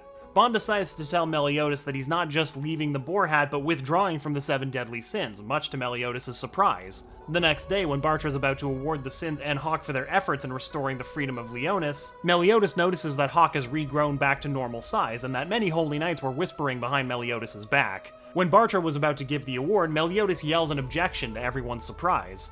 When Bartra questions him for the reason behind his objection, he explains that he couldn't possibly accept the award while everyone was whispering behind their backs, and demands to know who they were. A group of holy knights, Doggetto, Wallio, and Deathpierce, the Pleiades of the Azure Sky who served under the great holy knight Denzel, came to Leonis to question the Sins regarding the defeat of Hendrickson, claiming that they weren't strong enough to beat him and demanding to see how strong Meliodas truly is. Bartra allows the fight to go on as Meliodas fights against Doggetto, who's proven to be a powerful holy knight, but Meliodas easily dodges his attack and strikes him. Doggetto insults the holy knights and the great holy knights for being weak, as he believed that being a true holy knight is to wield great power, but Meliodas disagrees and believes that it was the heart that makes a holy knight, and easily defeated Doggetto by breaking his fingers and landing a punch on him. As Meliodas challenges the other members of the Azure Sky, Deathpierce rejects his challenge as the holy knights realize now how strong Meliodas was. They end up apologizing for their rude behavior. Doggetto's upset as his friend has died during the battle against Hendrickson. Meliodas and the others go to Bartra's throne room where Bartra thanks them for their services, but he has a grim expression. He states that the Holy War would still be approaching, but he has a new view into the future, as he saw 3 heroes fighting against a mountain giant in Camelot. As the group discusses Bartra's warning, they sense a large earthquake that was coming from the east. Meliodas knows the origin of the power and was in a state of shock and anger. The next day, Elizabeth runs towards the Boar Hat wearing a new waitress outfit. She asks Meliodas if she could work in the Boar Hat since the Sins were going to Camelot on a mission by Bartra's orders. However, Meliodas refuses to take her in as her father would be mad for letting her work as a waitress, but she told him that she doesn't care and wants to run the bar together with Meliodas as they promised. He states that he didn't make a promise to her, and since they saved the kingdom, there's no need for Elizabeth to work. When she questions Meliodas for being so aloof towards her, he starts to harass her the usual way to prove that he's not being aloof until Hawk comes in and ties Meliodas up. When Meliodas goes to Merlin's house, he comes across Gother, telling him to get ready for the mission in Camelot. The Sin of Lust, though, refuses to Meliodas' surprise and goes on his date with Gila. Meliodas doesn't understand as he's never seen the two of them together. Albion Arc. When everyone exits Merlin's home, Meliodas enters demanding to know what happened 10 years ago and wants something that was stolen from him. Merlin reveals that she knows that the demon clan was set free and believes Hendrickson is still alive. Meliodas is not stirred by the belief that Hendrickson is still alive, though. What worries him the most, though, are the ones who were set free, as he believes that they were the 10 Commandments, who were handpicked by the Demon King himself. Merlin gets a bit exhausted as the items in her room fly around. Suddenly, Merlin and Meliodas are struck by Gother's blackout technique that knocks out everyone in the capital, except for Diane, who is believed to be affected as well. But later on, they're revealed to be alright as they searched around the city to find the cause of the anomaly. There they find Elizabeth regaining consciousness, and then the aftermath of the skirmish between Diane and Gother appearing to have ended in a draw. After the short scuffle has been settled now, with Gother returning Gila's old memories, as well as Zeal including the breakup of their relationship, Meliodas and the others return to the bar where Slater agrees to join them for a while, and Elizabeth wants to join, but Meliodas shuts her down coldly to avoid her getting hurt by the 10 Commandments, to the displeasure of others. However, Merlin gets a call from Arthur, who is under attack from an Albion and is teleported to Camelot to battle the giant. As the Knights of Camelot battle the demon's giant golem Albion, Meliodas and others aid them while fighting the beast. While Meliodas leads Arthur and his men on the giant arm, Meliodas' sword, Liz's sword is destroyed during the battle. While Merlin still refuses to return what she stole from him, she's willing to return his sacred treasure, Lostvayne, which he uses to split himself into several copies and easily destroy the golem with full counter. While some part of the kingdom is destroyed, Arthur thanks Meliodas and the others for their help, while Elizabeth feels sorry for Meliodas having his sword broken, as it was a great treasure to him. But Meliodas reveals that he's fine with it and felt that both Liz and Elizabeth had been looking out for him for a long time. While the group chats fondly, Galland of the Ten Commandments appears and challenges everyone to a fight. Meliodas is shocked to see him, as Galland reveals that he knows Meliodas and was surprised that he hadn't aged in the last 3,000 years, but he still attacks him. While the Deadly Sins fight bravely and Meliodas even uses his demonic power, they still lose, and are believed to be killed by Galland, which is revealed to be invasion by Gowther. Istar Arc. Meliodas later has a nightmare where he loses Liz again and wakes up facing Elizabeth, who's in tears from worrying about him. Elizabeth then takes Meliodas to where the others are healing, and they're all sad about losing to Galland. However, Meliodas soon lifts everyone's spirits, stating that they have to train more to get stronger, and as a strategy, Arthur and Elizabeth would have to awake their hidden powers as well.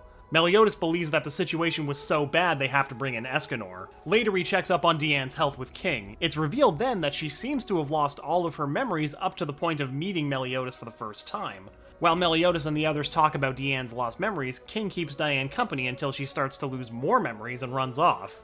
Gowther soon reveals that he used Lost World on her to test if her feelings for King were stronger than she said, provoking King to punch Gowther. The others follow Deanne, who is heading to Megadozer, until they're stopped by Monspeed's Fireball, which Hawk Mama eats to the others' surprise. While they couldn't sense Deanne's power level anymore, Meliodas believes that she's fine and should focus on their training until they meet Deanne again. Meliodas decides the first thing to do is head to Istar, the home of the Druids and the location of Meliodas' strength.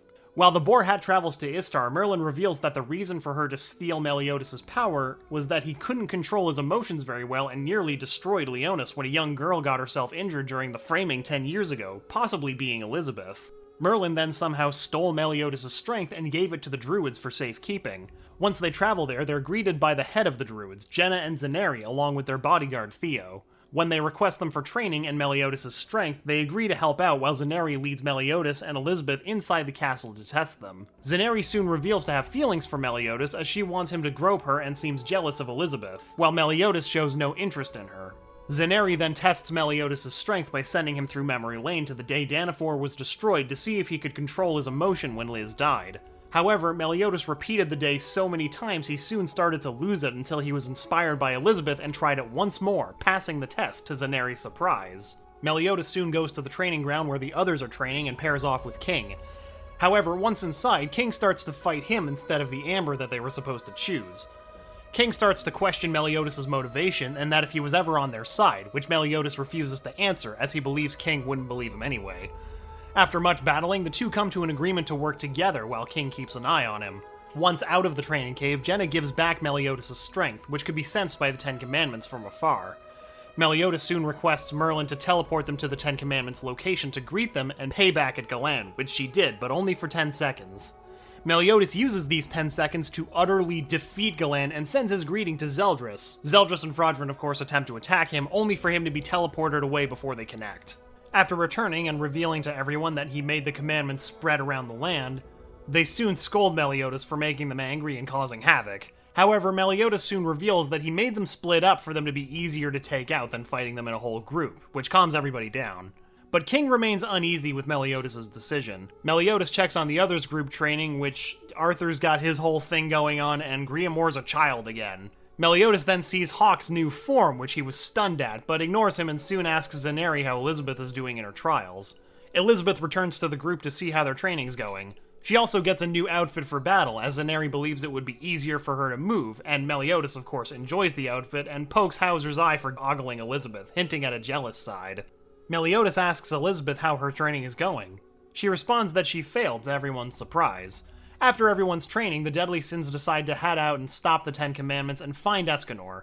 Before heading out, Meliodas cheers up Elizabeth for failing her trial by saying it's okay to fail, as he failed the trials 1,000 times and knows that Elizabeth has some crazy power hidden. This quickly cheers up Elizabeth, and she promises to be of help to them, and soon restores their relationship. While traveling, Meliodas asks how Gilthunder and Hauser's training was, and they notice that they got stronger to Gilthunder's joy. Meliodas soon gets around to ask Hawk what happened to him while training, which Hawk revealed that he got eaten by a tyrant dragon while being paired up with Oslo, but Hawk soon ate his way through the dragon's stomach and somehow gained its abilities, even though they're a weaker version of them. Hawk soon gets a read on Meliodas himself and is shocked to find out that Meliodas' power level increased to 32,500, and is stunned to find out that Escanor is far stronger than Meliodas. But Meliodas soon reveals that despite getting his power back, he needs to train along the way to get stronger, as he's become pretty rusty. Raven's Arc. After the activation of Melascula's magic, Meliodas and King discuss the latter's temporary departure from the Sins, to which the former asks if it were to look for Diane. Before King's departure, he questions how all of the people there can be so loyal to Meliodas when he's clearly untrustworthy. Yet Meliodas remains calm and says nothing. Elizabeth attempts to persuade King to no avail. He leaves, and Meliodas tells him if something happens to give him a call. The sudden disappearance of Bond's power causes Meliodas to knock over a bottle of beer while cleaning the bar. He mutters Bond's name, unaware of the events taking place miles away. Great Fight Festival Arc. Meliodas knocks down a bunch of earth crawlers while meeting back with Arthur. When he cooks their meat, it tastes horrible and he decides to save the scraps for Hawk. Later, Meliodas and Arthur meet with Bond, who immediately have an arm wrestling match, which Bond wins easily. Meliodas forgives Bond, who's still relatively depressed about having tried to kill him back at Leonis, and invites him to come along to search for Elizabeth and the others. After the duo makes amends with one another, Meliodas is able to sense that Elizabeth is on the other side of a large wall, with the two both noting that he would reach her soon. Bond and Meliodas both release respectively powerful attacks, resulting in the structure between himself and Elizabeth's group being destroyed, but an entire open path to the other contestants and the hosts themselves. After Gloxinia fatally wounds Escanor and quickly brings him back to optimal health, he has Droll split the group in teams of 2. Bond and Meliodas find themselves working together, though they wait in great suspense as both Elizabeth and Elaine begin their match. Once it's over, the two themselves have a cakewalk, defeating a pair of blue demons, all while debating over whose girlfriend is better and not even noticing that the fight was really started because they were too distracted by their own literal waifu war.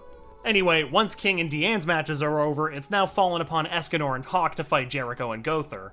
The latter's attempt to control Lion's Sin fails, as he ends up using Merlin as his own son and Rita's stored sunshine power to attack Droll and Gloxinia.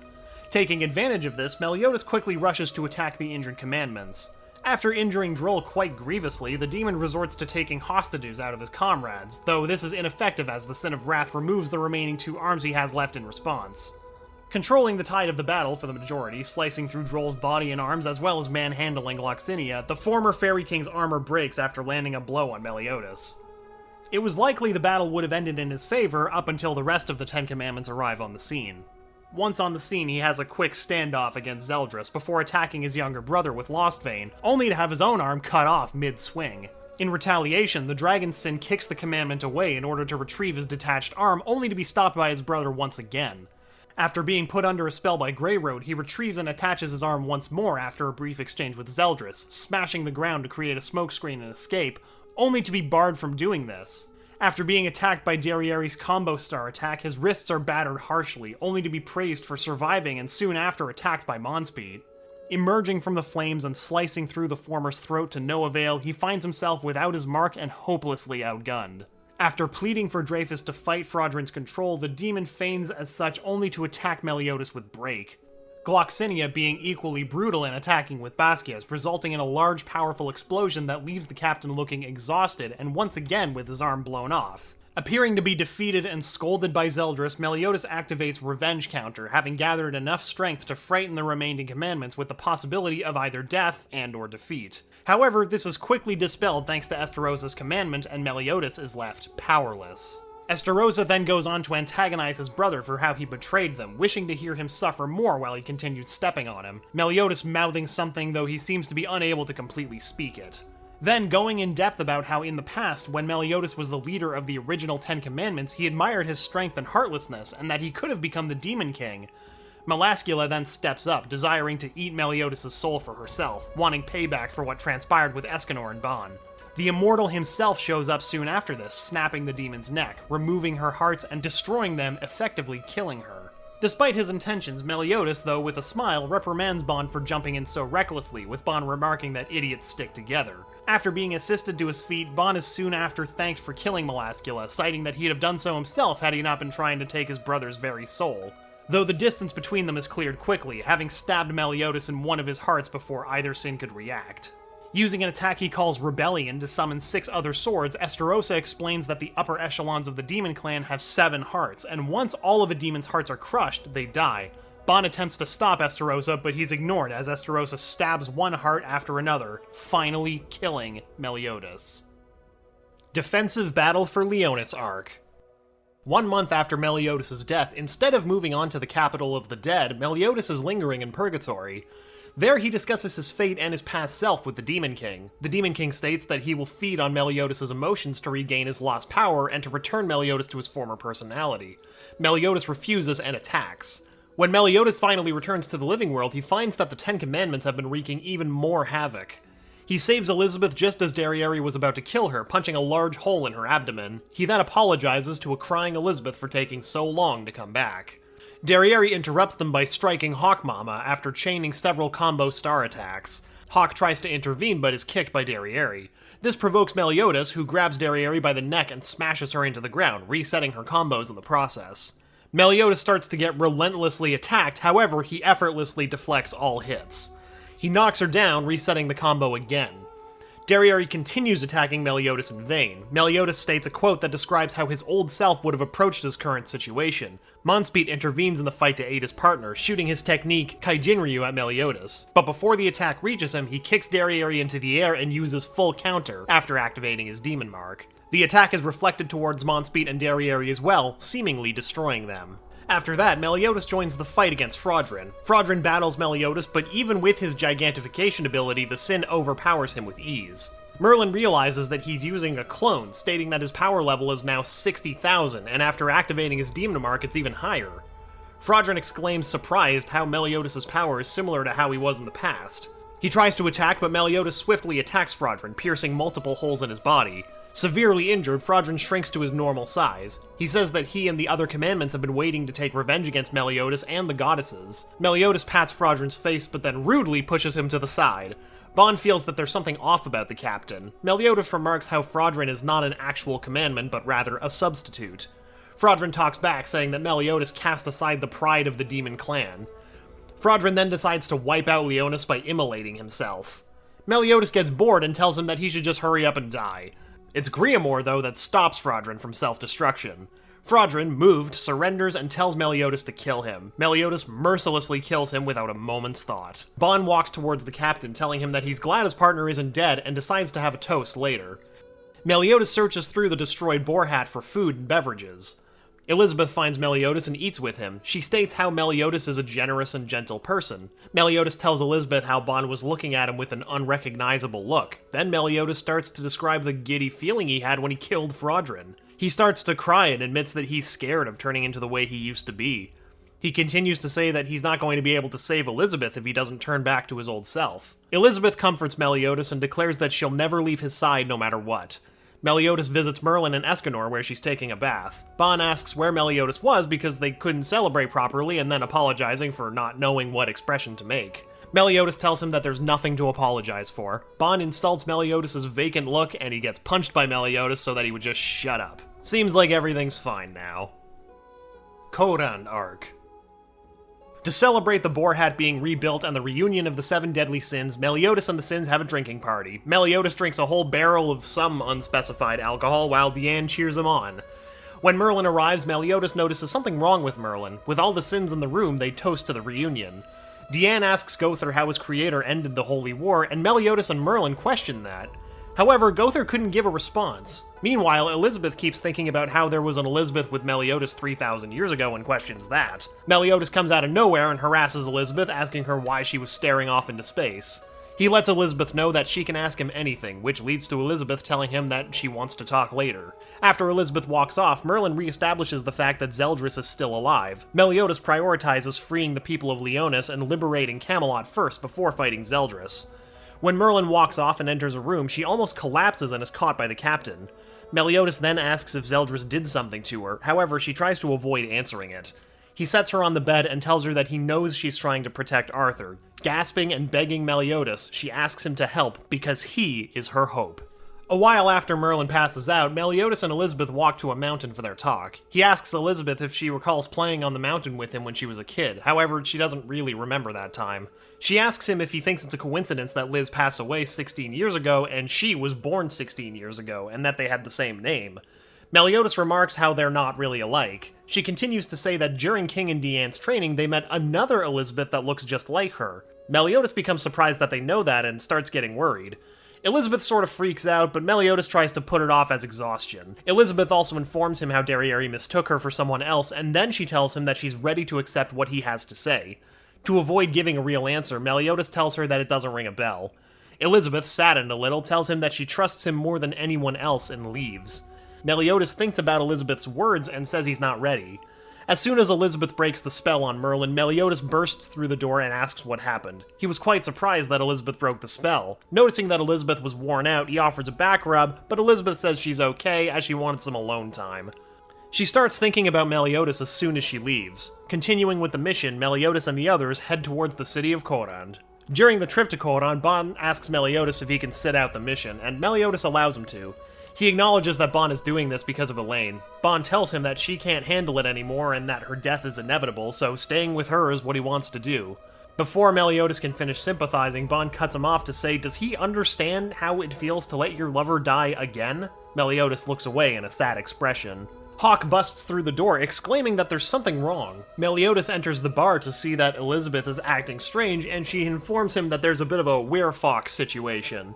Meliodas becomes shocked, realizing that she's getting her memories back. After the goddess symbol appears in both of Elizabeth's eyes, she faints. Not knowing what's going on, Deanne questions if Zeldris' curse moved to Elizabeth. She's then corrected by Meliodas, who says that her memories of all of her previous incarnations are coming back. After Deanne informs King about Elizabeth's reincarnation, she's silenced by Merlin. She points out how the captain was being cynical to Elizabeth for ignoring her. Meliodas tells everyone that Elizabeth is going to die in 3 days. Everyone becomes appalled, and Deanne asks if he's joking. Meliodas makes up his mind and decides to tell everyone about his 3,000-year journey. Meliodas reveals that his curse is immortality, while Elizabeth's curse is perpetual reincarnation, bestowed by their parents after being killed by them. He also reveals that the only way to break their curses would be for one of them to give their power off to one of the ones who cast it, or someone with equivalent power, like Zeldris. When Deanne tearfully asks what'll happen if he breaks the curses, as the rest of the Sins are utterly shocked and sympathetic for the separated lovers, Meliodas sadly smiles, stating that they'll die for real this time and forever reunited in the afterlife as he had promised Elizabeth. He comforts Deanne and asks her and the rest of the Sins to remain focused on their mission.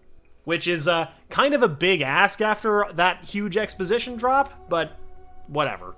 After saving Perio and his village from demons as requested by Gother, the Sins arrive at the abandoned city stronghold of Corand. Someone's waiting for them, and they see it's Zeldris, causing Meliodas to rush in blind rage at his estranged brother, who tells him to wake up and stop being deceived by Elizabeth. Despite the others' protests, Meliodas follows through but ends up getting trapped in Melascula's dark cocoon, who created an illusion of Zeldris to lure Meliodas in and to keep him from protecting the others from her, and uses an altered version of her vengeful return to reanimate the deceased victims of Corand who were slain 500 years ago, despite being only skeletons. So, in short, skeleton army. They quickly deal with them, who are being powered by Meliodas' negative demonic energy, and in desperation, Melascula attempts to force all of the power into a single skeleton, but its bones are destroyed from too much power. That's just the laws of physics. Meliodas taunts her failed plan, but returns it with an alternate plan. She uses her magic to allow the angry souls of the city's population to possess Deanne, causing her to have red and bloody eyes from having multiple souls in her body and from being extremely hostile. They use Deanne as their host to attack the others and even go so far as to hurt Deanne's body, but are momentarily stopped when Helbram, the one who killed the people of Corand, offers them to have their revenge by destroying the helmet he possessed. But that's not enough to satisfy their rage, and the deceased souls begin causing destruction. They're finally forced out of Deanne when Elizabeth steps in. Melascula is angered by this and tells Meliodas that she'll go out there to kill her personally.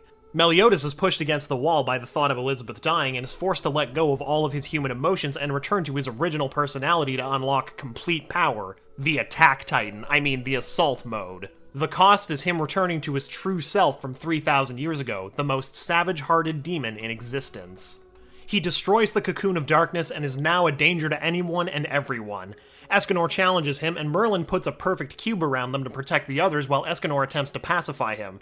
Meliodas, having lost his memories, tells Escanor that a human can't talk to the greatest warrior of the demon clan like that, angering him. The two fight, and Meliodas has a big advantage over Escanor despite it being so close to noon. Meliodas seems to have won when he crosses Escanor with Lostvayne and releases a hellblaze through his belly. Escanor manages to recover thanks to the sun, though. Although Escanor takes some confidence when his power increases to 114,000, Meliodas quickly incapacitates him from a single blow. The fight is resumed, and although Escanor manages to disarm Meliodas and beat him, he ends up defeating him by full countering his cruel son and giving him a coup de grace. Escanor is finally able to defeat Meliodas in a single attack, rendering him unconscious, but causes even worse damage to himself.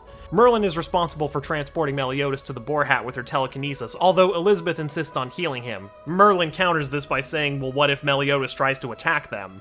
Already in the Boar Hat, Merlin is forced to leave Meliodas unconscious when he manages to recover from his wounds in battle and then encloses him with Elizabeth in her perfect cube. Prelude to the New Holy War arc. While Meliodas remained unconscious with Elizabeth inside the perfect cube, his old master Chandler appears suddenly, having gone in search of him.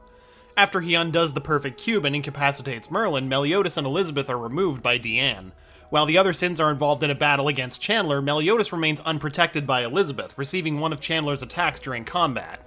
In the end, Meliodas is returned to the Boar Hat and taken away along with all the others by Droll and Gloxinia, who sacrifice themselves to stop Chandler.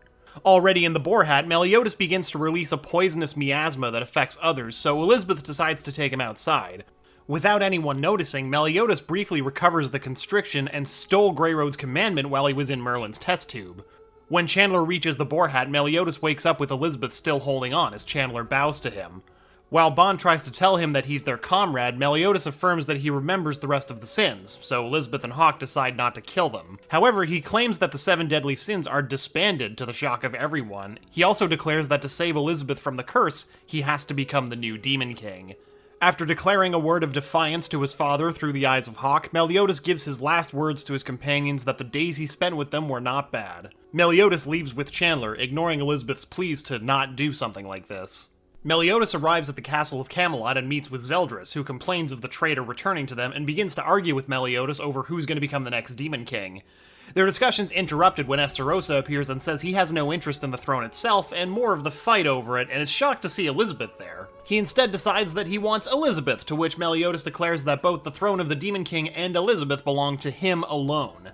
This triggers a confrontation between the three as Zeldris and Estarossa prepare to attack their estranged brother, but Meliodas is far too powerful for both of them together, even with the portion of their father's power that Zeldris has, and he effortlessly immobilizes the both of them.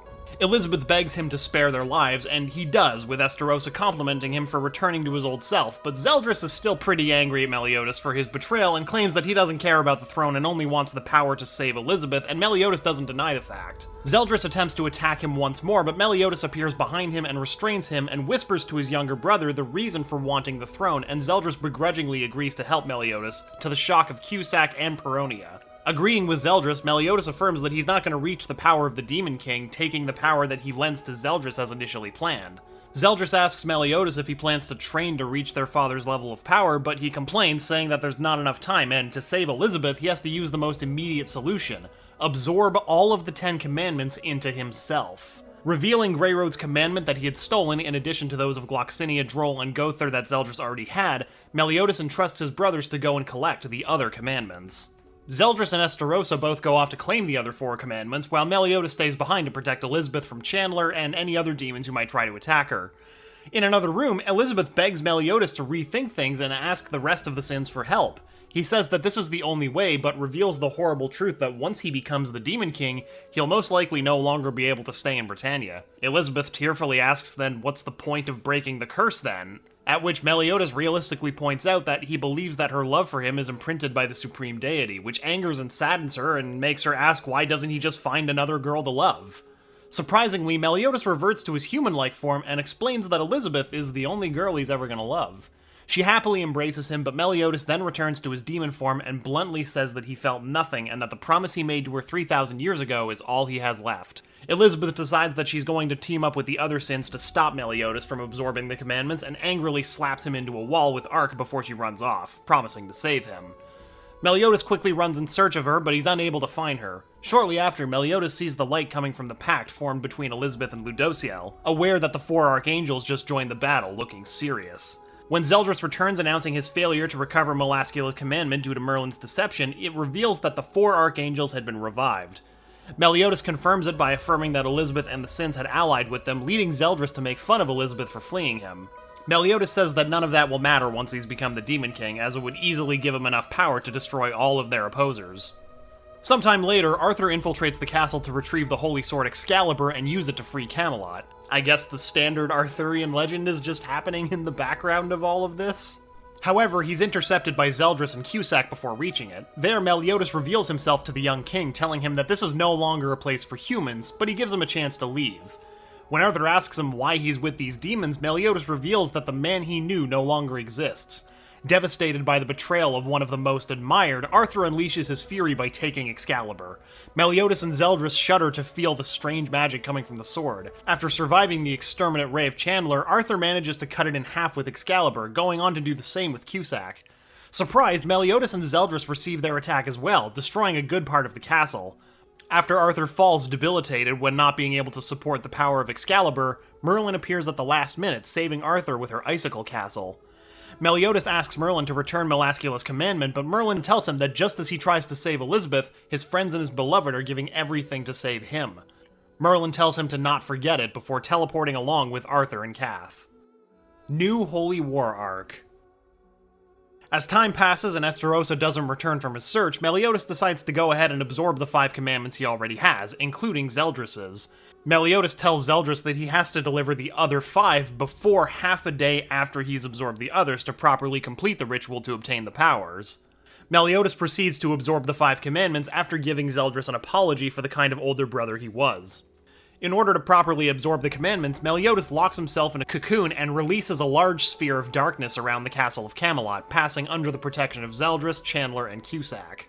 In Purgatory, Meliodas' emotions and soul, after an indeterminate time wandering, almost lost his self, having become a dragon-like black creature. Bon, who was in Purgatory for centuries searching for Meliodas' emotions and the beast, fight fiercely and continuously for another few decades until it comes to a halt, surprising Bon, who believes that the creature grew fond of him. Bon wonders where Meliodas could be in this place and expresses his desire to see his woman again. Then a voice agrees with him. Bon looks for the source of that voice when he notices that the dragons disappeared. It's revealed that the dragon was actually Meliodas' emotions all along, who seems to have gone back to their true state, still longing to be reunited with Elizabeth. Bon greets Meliodas when he wakes up.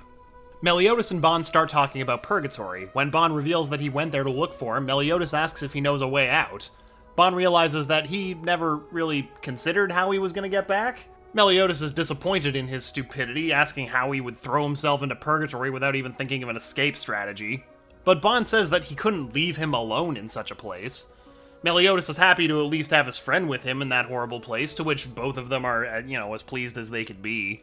Bon and Meliodas decide to get going and find a way to get back. Meliodas suggests that before that they should look for something to cover their nudity. But Bon reminds him that in this place, even armor ends up disintegrating, so there's not really any point.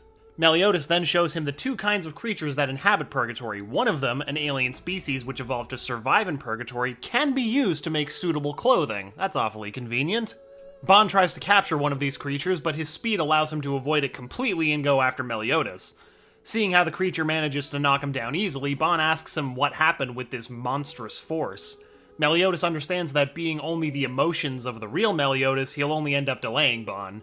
Even so, Bon affirms that he's going to carry him with him. He tries to use his fox's hunt on the creature, but it still avoids it with its speed. Bon takes chase, being unable to catch it. Taking a rest, Meliodas asks him how much he must have suffered in Purgatory with a body of flesh. Bon tells him that he lost count of how many times he was about to surrender, spending the first 100 years reliving from burning to ashes, frozen to the bone, and rotting from deadly poisons. There, Bon manages to wait and use a quick blow to finally kill the creature. While making new clothes with the skin of the creature, Meliodas thanks Bon, saying that he's incredible. Bon tells him that when Merlin told him that the Demon King had captured him, he hoped he was locked up somewhere. Meliodas explains that at first it was like that, but in the end he managed to escape, but ended up giving up on finding a way out and became a monster. Bon asks him if the Demon King was okay with letting him wander with the possibility of finding the exit, giving Meliodas the conclusion that the Demon King is the one who watches the exit of Purgatory. After finishing their new clothes, Bon and Meliodas decide to start their escape mission. While touring Purgatory, Bon asks Meliodas what he wants to do first after having returned to the real world. Meliodas tells him that he wants to break Elizabeth's curse and drink enough to fill his eyes. Bon has a similar plan, but it involves reviving Elaine and bathing in his drink of choice. Several monsters attack them, rendering Meliodas unable to fight and trapped by them. There, Bon manages to save him and uses Crazy Hunt to kill all the monsters. Noticing the presence of another, Bon kills him from a distance, affirming that the flesh of that creature is the most delicious. While they eat that creature's flesh, Bon mentions that they don't need to eat, being immortal souls in fake bodies, but that doing it makes them feel more alive. Meliodas says that even though they've spent 500 years without seeing each other, he doesn't stop being surprised at his ability to adapt to things. Bon mentions that burns and frostbite have stopped affecting him and that he can breathe rotten air without problems now.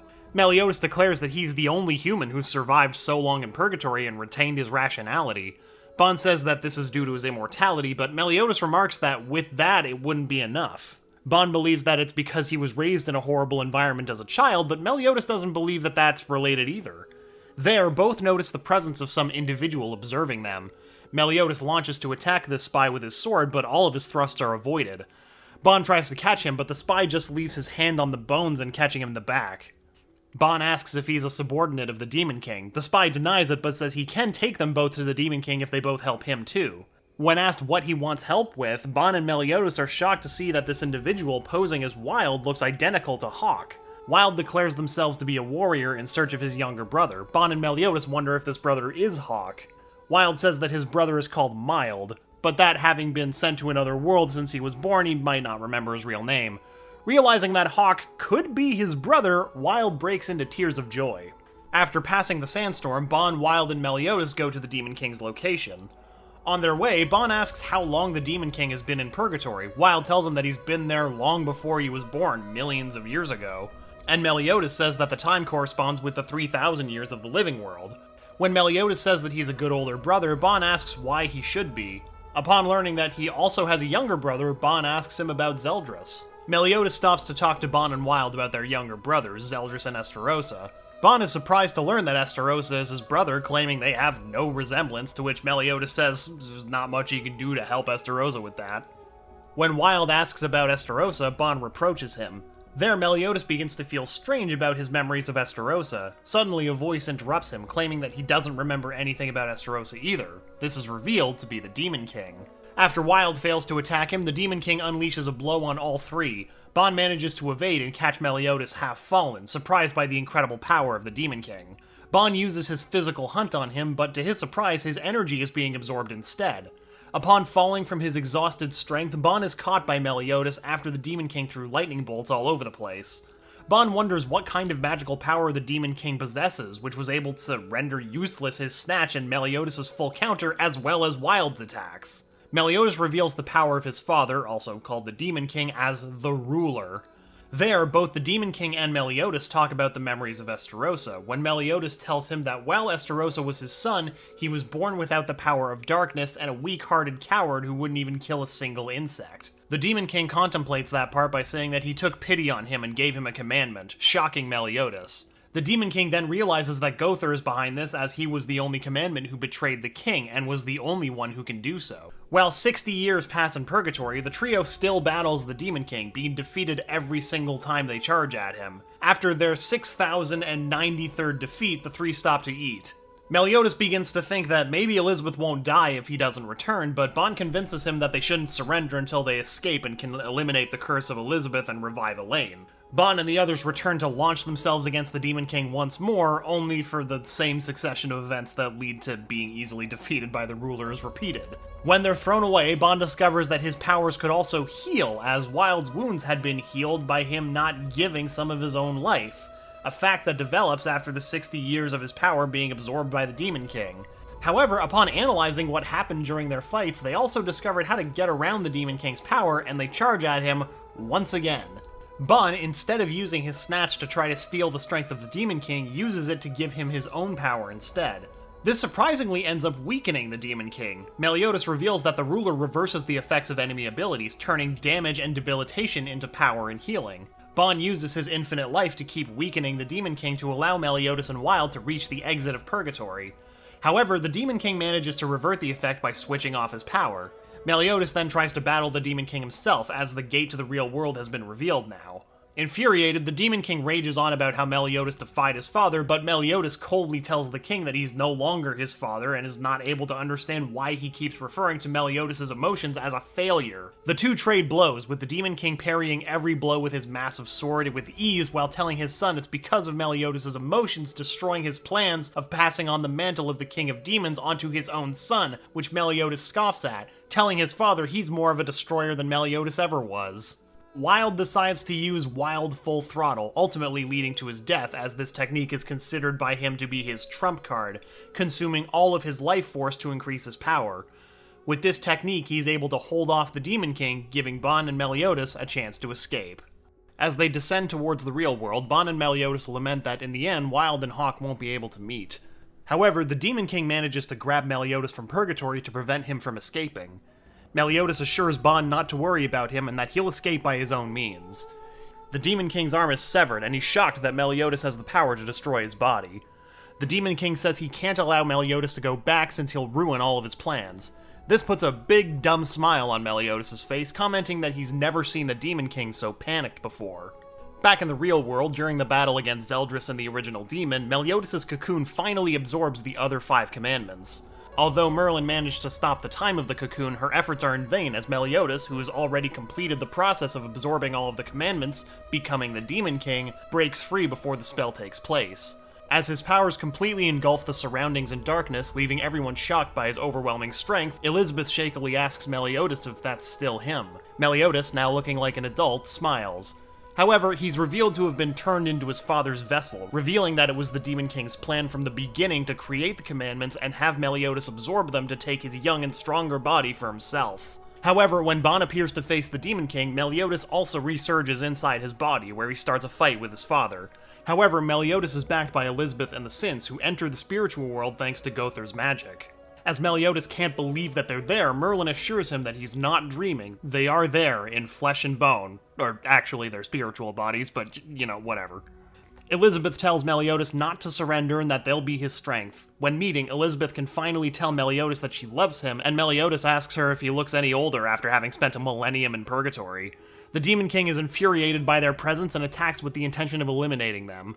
However, Meliodas repels his attack and knocks him down with several holes in the chest.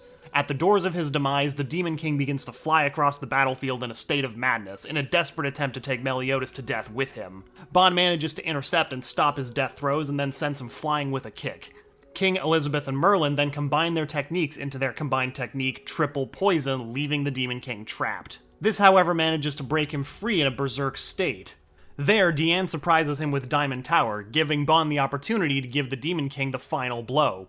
With a strong blow, the Demon King is finally defeated and erased from the body of Meliodas. With the real Meliodas back again in his body, Ban says that he's beaten to hell and back. In this case, quite literally. Elizabeth goes with the rest of the Sins and heals Meliodas and Ban's bodies. Despite their victory, the Sins are saddened that with the destruction of the Demon King, they've missed the opportunity to break Elizabeth's curse. She tells them that this is already done, that what she most wanted was for Meliodas to be the same since she would never see him again if he became the Demon King. There, Meliodas surprises everyone by claiming that he acquired the power to break the curse while escaping from Purgatory. Despite the dissonance of this and Ban over the true meaning of him acquiring such power, Merlin uses her curse Discovery for the curses of Meliodas and Elizabeth to take physical form. There, Meliodas assumes the appearance he had when he was the Demon King and tells Elizabeth that despite making her wait 3,000 years, he's going to finally fulfill the promise he made her. Elizabeth asks if he'll continue to love her forever after this, to which Meliodas assures that he'll do it until she gets tired of him first. Meliodas easily destroys the two curses, and with that, Elizabeth embraces him with joy since his long journey is ended, but then it's rectified that their trip together has only just begun. Demon King Arc. With the defeat of the Demon King and the curses destroyed, the Holy War finally ends and the Sins return to Leonis. Ban and Meliodas find Hawk in an alley eating garbage, asking what he's doing in a place like this. Hawk tries to convince him that he's just another pig, but Meliodas says that there aren't any other talking pigs, so this lie's not really panning out for Hawk. When he tells her that Elizabeth is worried about the way that he's acting, Hawk admits that he feels pathetic for not having been any help during the Holy War and had to be saved by Ban and Elizabeth. Bon and Meliodas comfort him by saying that despite knowing that he's weak, he always puts his life in danger without hesitation to protect his friends, which is a test of true bravery. A moved Hawk tries to hug them, but they avoid him because, he's covered in garbage, snot, and tears, which is pretty reasonable. Even so, the two sing him the song that Wild taught them in Purgatory. The three of them then attend the party at the new Boar Hat. The day after the end of the Holy War, Meliodas joins the Sins in the Boar Hat on their journey to stalking up across Britannia. As they set up a picnic, the women wait while the men go find food in the forest. Meliodas then accompanies his companions to urinate together, as you do. When Meliodas says that they have to return, everyone worries that Meliodas might be keeping a secret. Bon tells Meliodas that they're not as fragile as he believes, prompting him to reveal the truth that soon he's going to disappear from this world, something that everyone but Hawk was already beginning to suspect. Hawk asks where he plans to go, but Meliodas says that he's going to go to the Demon Realm where he was born to be the first to establish a tavern there. While their trip resumes, Elizabeth worries that everyone is quiet and depressed. Meliodas insists it's just because they're tired because they haven't gone out to restock in a long time. Elizabeth takes him aside, claiming that their conversations had taken away everyone's urge to speak. Gowther and Merlin realize that they're not actually heading to Leonis, which Meliodas reveals that he intends to make a stop earlier, in what remains of Edinburgh Castle. Meliodas asks everyone to wait while he goes, but Elizabeth decides to accompany him. The two fly inside the huge crater created 12 years ago, where they find a large sphere of darkness, revealing itself to be where the vampire Gelda was sealed by Meliodas. Meliodas releases Gelda from the seal, to which she laments about how she wished it were Zeldris who were the one to do it.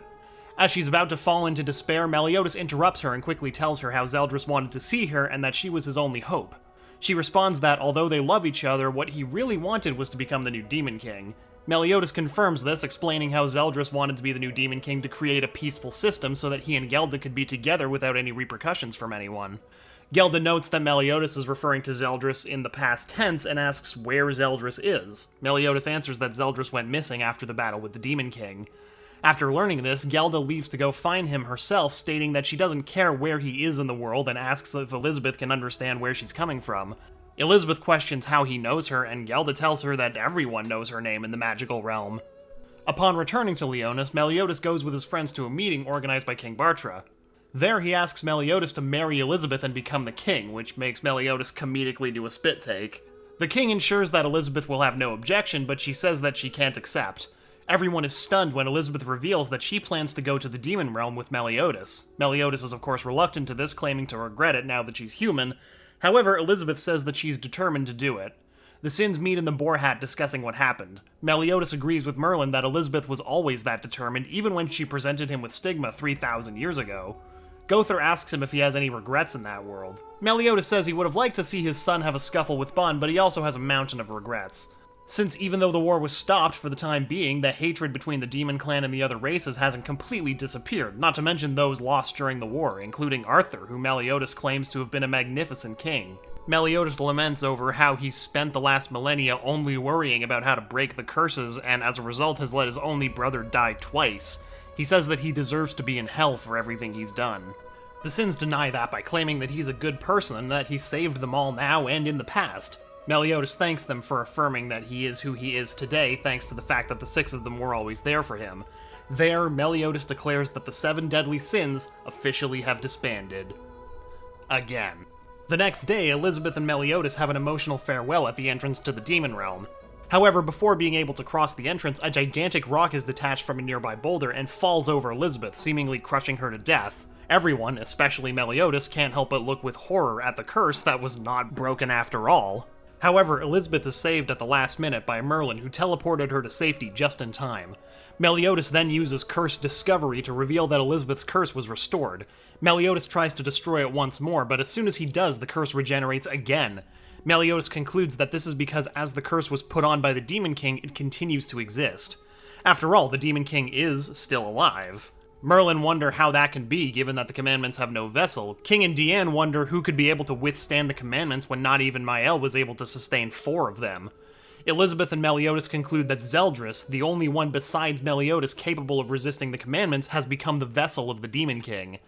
Elizabeth and the Sins return to the Boar Hat to discuss the situation of the Demon King still being alive. When Merlin asks who can be the new vessel of the Demon King, Meliodas claims not to know. He then asks her if she closed the entrance to the Demon Realm, to which Merlin assures that it will soon cease to exist, and that anyway, with the entrance being just the size for a person to pass, not even the white demons could cross it easily. There, everyone feels that the entrance to the demon realm is being opened again, which Merlin recognizes is to invoke a fearsome Endura demon. King asks Hawk and Escanor to report the situation to the king, and the Great Holy Knight and Bon state that he and the other Sins will face the Endura while Meliodas protects Elizabeth since he's the only one with the power to do it.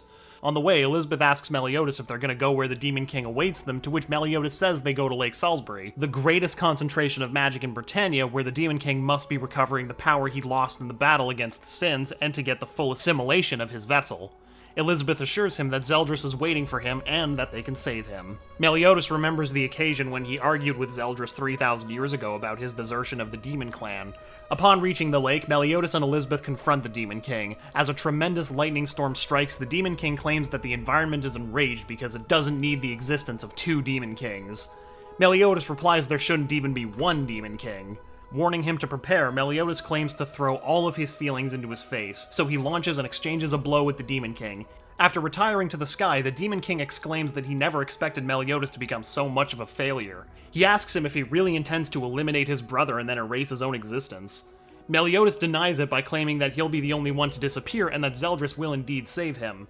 Annoyed, the Demon King launches a blast of darkness that doesn't hit Meliodas but raises a cloud of steam from the water that gives him the cover to catch Elizabeth and take her hostage. The Demon King boasts of his error in bringing her and that given his desire to protect her at all costs reactivated the curse, he only has to use it as a shield until he regains the power of his original being. However, Elizabeth laughs that he's wrong if he thinks that it was only to delay Meliodas, but that she did it to defeat him. Elizabeth then wraps him in her arc. The Demon King claims that this pathetic technique will not affect him, but Elizabeth uses Manipulate and Burst and shakes him all over the place, and finally uses a big explosion that leaves him wounded. Meliodas warns him that he'll know a world of pain if he underestimates Elizabeth just like he did long ago, reminding him of the name they used to give him in the underworld, Blood-Stained Ellie. As Meliodas jumps towards him, the Demon King engages in a sword fight with him, receiving a heavy blow. The Demon King tries to respond, but Meliodas eludes him and sends him flying with an impact from Lostvayne. As the darkness comes out of his body, the Demon King says that Meliodas is so concerned about his brother that he's not using his full power, and in fact, his original power as Demon King is recovering and increasing thanks to the magic lake. As the Demon King stands with a bigger and stronger body, he declares that the only possible conclusion is his victory. Meliodas then uses Kami Chigiri, but the Demon King absorbs all of the flames using the ruler. He says that he expected nothing less from the body that he chose as a vessel, and how it's a great opportunity to test his power. Suddenly, the Demon King notices that something is approaching at high speed. This is a result of the heads of the Endura that Bon, King, Deanne, Gother, and Merlin had launched towards him. Meliodas wonders why they're here, to which Elizabeth says that of course they'd come for him. With the arrival of the five sins, Bon reminds Meliodas of the seventh rule of the seven deadly sins: come together and work as a team every now and then. As the Demon King is taken back by Merlin and Elizabeth's combination, Merlin tells Gother to take Meliodas inside the Demon King's soul and detach him from Zeldris while they distract him. Once inside what Meliodas recognizes as the place where he used to hunt dragons with Zeldris, Gother guides him towards the direction they feel a presence. Gother warns him that since they're in the spiritual world of Zeldris and the Demon King, they can't come into contact with either of them or they'll be expelled as intruders. Gother and Meliodas finally find Zeldris, taken prisoner of a flashing Gelda. Meliodas screams to wake him up. Seeing him, Zeldris asks what he's doing there, to which Meliodas replies that he's come to save him. Zeldris asks him if he's gone crazy, to which Meliodas says, yeah. The fake Gelda tries to convince Zeldris of the lies about her death at Meliodas' hands and that she's the only one who loves him. Despite this, Zeldris realizes that he's talking to a fake Gelda. The Demon King covers the place with fog while calling Zeldris a fool for following the same path as his brother. He then creates many illusions of Zeldris. Meliodas pretends to cut every string until he finds the real one, but Gother jumps to stop him, receiving Meliodas' slash and falling onto one of the illusions, making it disappear. Gother reminds Meliodas that if he stimulates even a single string, he'll be recognized as a foreign object and forcibly removed, just like him. As Gother fades away from the spiritual world, he tells Meliodas that the only way to save Zeldris is to distinguish the real one from the illusions. There, the true Gelda appears in the spiritual world, determined to find the true Zeldris. Despite all the Zeldrises affirming that they're the real one, of course, Gelda recognizes the true Zeldris in an instant. Zeldris asks incredulously if she's real, to which Gelda reacts angrily that he's not able to distinguish her from a false one. A frightened Zeldris is excused that he meant that he couldn't believe she was there. Meliodas asks her how she was able to distinguish the real Zeldris, to which Gelda tells him that he could do the same if it were Elizabeth, something that Meliodas understands. which is also a great way to not actually answer that question, Gelda. Before Gelda can free Zeldris, though, the fake ones, still controlled by the Demon King, attack her.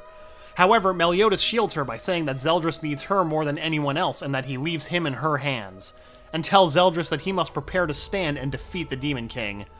With the use of his Kami-Chigiri, Meliodas destroys the false ones and frees Zeldris. When Elizabeth's curse is about to kill her with a bolt of lightning from the sky, Meliodas returns from the spirit world in time to full counter the Demon King. Everyone's glad for his return, and Meliodas apologizes for keeping them waiting, but states that it's time to show the Demon King the true power of the 7 deadly sins.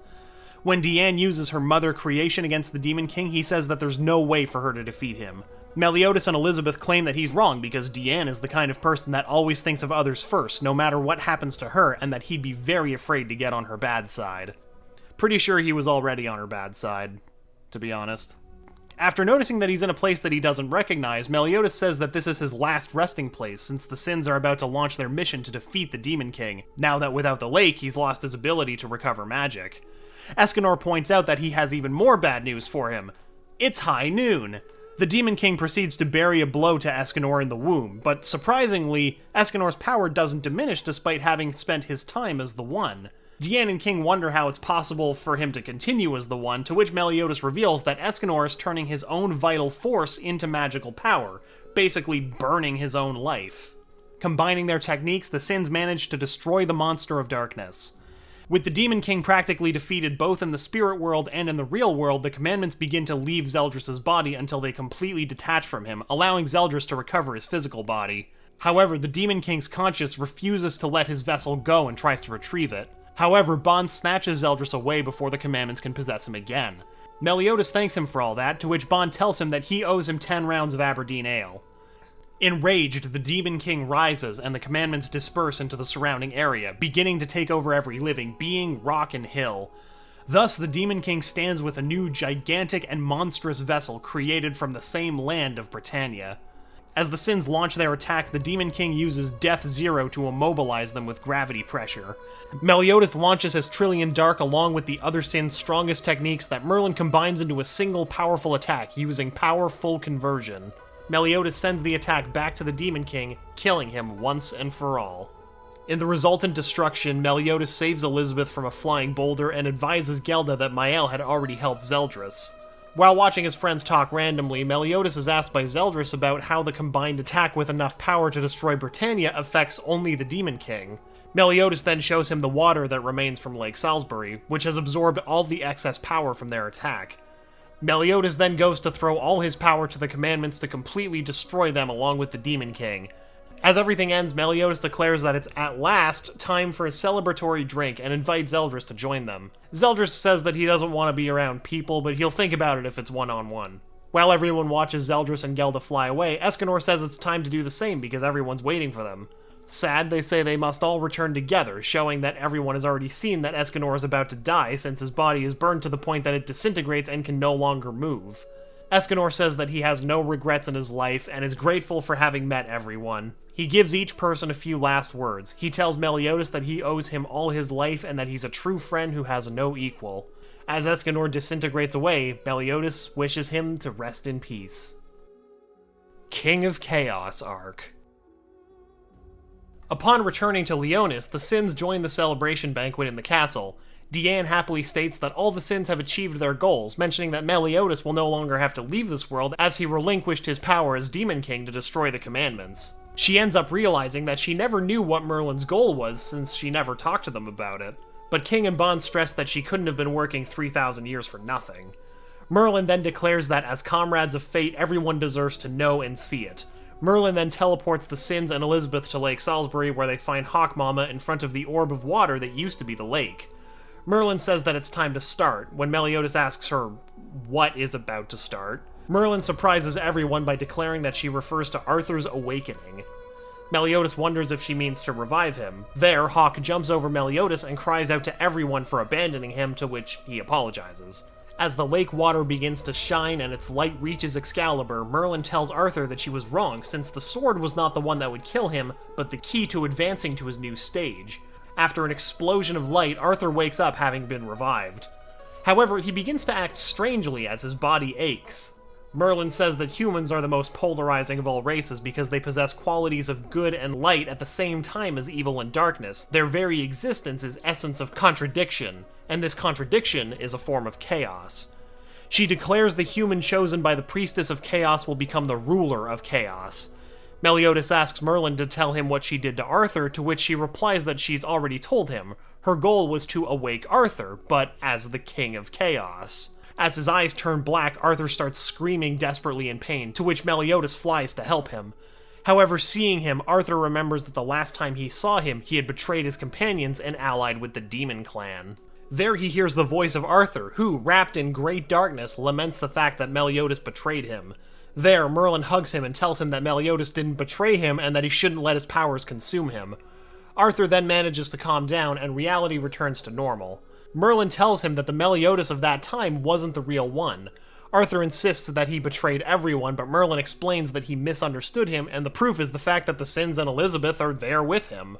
After meeting with Meliodas and the Sins, Arthur apologizes for his mistake, to which Meliodas says that he should apologize. Merlin declares that Arthur commands chaos and that he's the king who will lead Britannia into a new world. Arthur is very confused by what Merlin says. Meliodas asks why she awakened a power that is both a blessing and a curse and demands to know what her desire is. The voice from the lake asks to be allowed to explain instead of Merlin about the desire made by a single lonely witch who wandered the land in search of chaos. Meliodas asks the voice to tell him who it is and to show itself. The being, revealing herself as the Lady of the Lake and the Priest of Chaos, apologizes for not being able to leave the lake. Meliodas says that in 3,000 years he had never heard of any being from Chaos except from Merlin a few moments ago. The Lady of the Lake reveals that this is because Merlin hid that truth from everyone. Meliodas asks her what she's talking about, which leads the Lady of the Lake to narrate Merlin's past and her love for Meliodas, who was never reciprocal. The Lady of the Lake finally explains that Merlin dedicated her life to resuscitating a being known as Chaos, the one who created the world and the 5 races, and for that, she used the 7 deadly sins to destroy the Demon King. The Lady of the Lake also reveals that Merlin was the one who asked the giants to create the Coffin of Eternal Darkness to seal the Demon King and the Supreme Deity. And recently, it was also Merlin who deliberately destroyed her coffin for the Demon King to possess Meliodas, that she was the one who reactivated Elizabeth's curse after Meliodas destroyed it, and finally made Meliodas launch their combined attack on the lake, all in order to achieve her goal. Meliodas tells Merlin to look him in the eye and asks if she really tried to kill Elizabeth. Merlin replies that since Meliodas' only objective was to break Elizabeth's curse, he could have abandoned the mission of destroying the Demon King after he had accomplished it, something that she couldn't allow. Meliodas asks furiously if she reactivated the curse for that reason, to which Merlin replies that she also saved Elizabeth. When Meliodas reproaches Merlin for using the 7 deadly sins to revive a being that may never exist, the Lady of the Lake states that chaos exists and that they have already been face to face with it for a long time. When no one seems to understand, the Lady of the Lake reveals that they've been traveling on it all of this time, and it's been waiting for her resurrection, leaving everyone shocked to see that she refers to Hawk Mama. There, Hawk Mama is revealed to be a moss shell whose content, chaos, is now inside Arthur. Understanding that the strange magic that Arthur unconsciously used was chaos, Meliodas asks Merlin to return Arthur to normal, to which Merlin replies that it's impossible, given that chaos has chosen to coexist within Arthur, which proves that he's the true king of chaos. Arthur then asks them to stop arguing. As Arthur begins to talk about his feelings for the Sins and Merlin, the magic begins to alter reality again. Kath then leaves the Boar Hat happy to see Arthur. However, the Lady of the Lake is alarmed by its presence and tells Merlin not to let it approach. As Kath ends up wanting to devour Arthur and he's saved by Meliodas, Kath tears Arthur's arm off and devours it, acquiring a monstrous transformation. Meliodas tells everyone to get a hold of Kath, and the Lady of the Lake tells him that they must retrieve their arm or they'll soon know how powerful even a fragment of chaos is. While Elizabeth heals Arthur, the Lady of the Lake reveals the true identity of the monster Epilogue, who was after the power of chaos within Arthur. Meliodas warns Bond to be careful since they don't know the true power of Epilogue. The monster then asks an affected Arthur if he can eat him now, creating a pocket dimension with the fragment of chaos he had devoured, sucking Arthur, Elizabeth, and the Sins into it. After Arthur destroys the dimension and Epilogue with a new Excalibur, he faints from tiredness in Merlin's arms. Elizabeth tells Merlin that they should take him to the kingdom, but Merlin just thanks her for healing him, and before Elizabeth can reply, she teleports them all away, claiming that she can't keep up with them. As everyone is returned to Leonis, Elizabeth asks Meliodas what they should do about Merlin. Meliodas says that Merlin must be smiling while they talk. When Gowther asks him what he plans to do to Merlin, everyone feels great magic in the direction that Arthur and Merlin are. When Cath, who is fighting Merlin, releases a large bunch of beams from his mouth over her, they're all reflected by Meliodas' full counter. Surprised, Merlin is healed by Elizabeth, asking both of them why they're there. Elizabeth tells her that it's not just them, revealing that all the other sins are with them.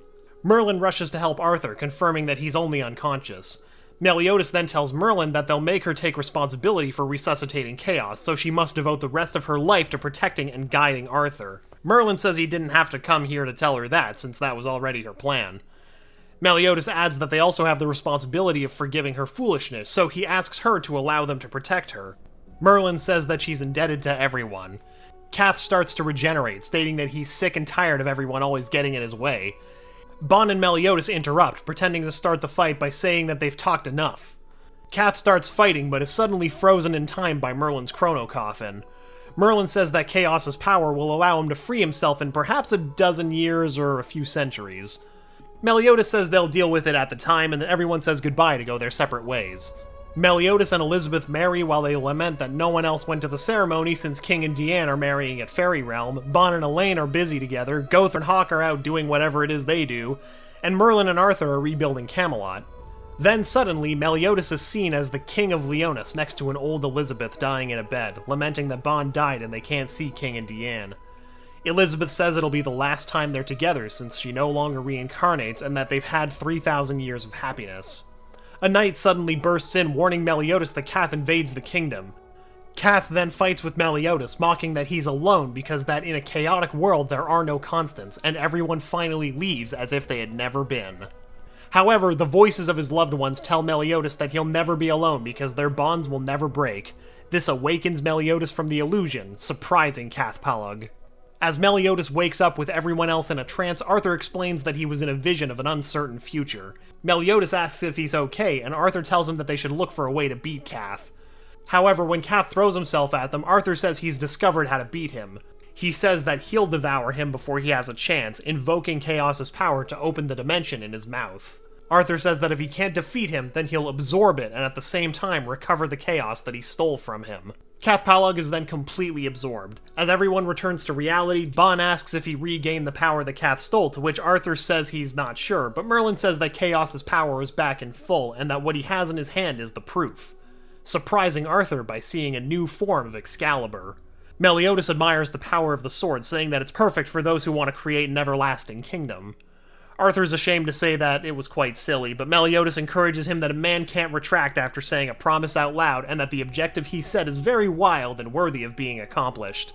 Meliodas tells him that he'll see him create the world he has in mind, and even if he takes the wrong path, the 7 deadly sins will be with him. Arthur thanks them by saying that they are his everlasting goal. Epilogue Arc. After defeating Cath and Merlin goes with Arthur to rebuild Camelot as an everlasting kingdom, the Sins reunite in the streets of Leonis as they decide to part in their own ways.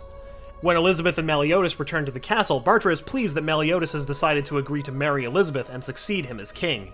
18 months later, Elizabeth and Meliodas have become the rulers of the kingdom, as Elizabeth awaits the birth of their first child.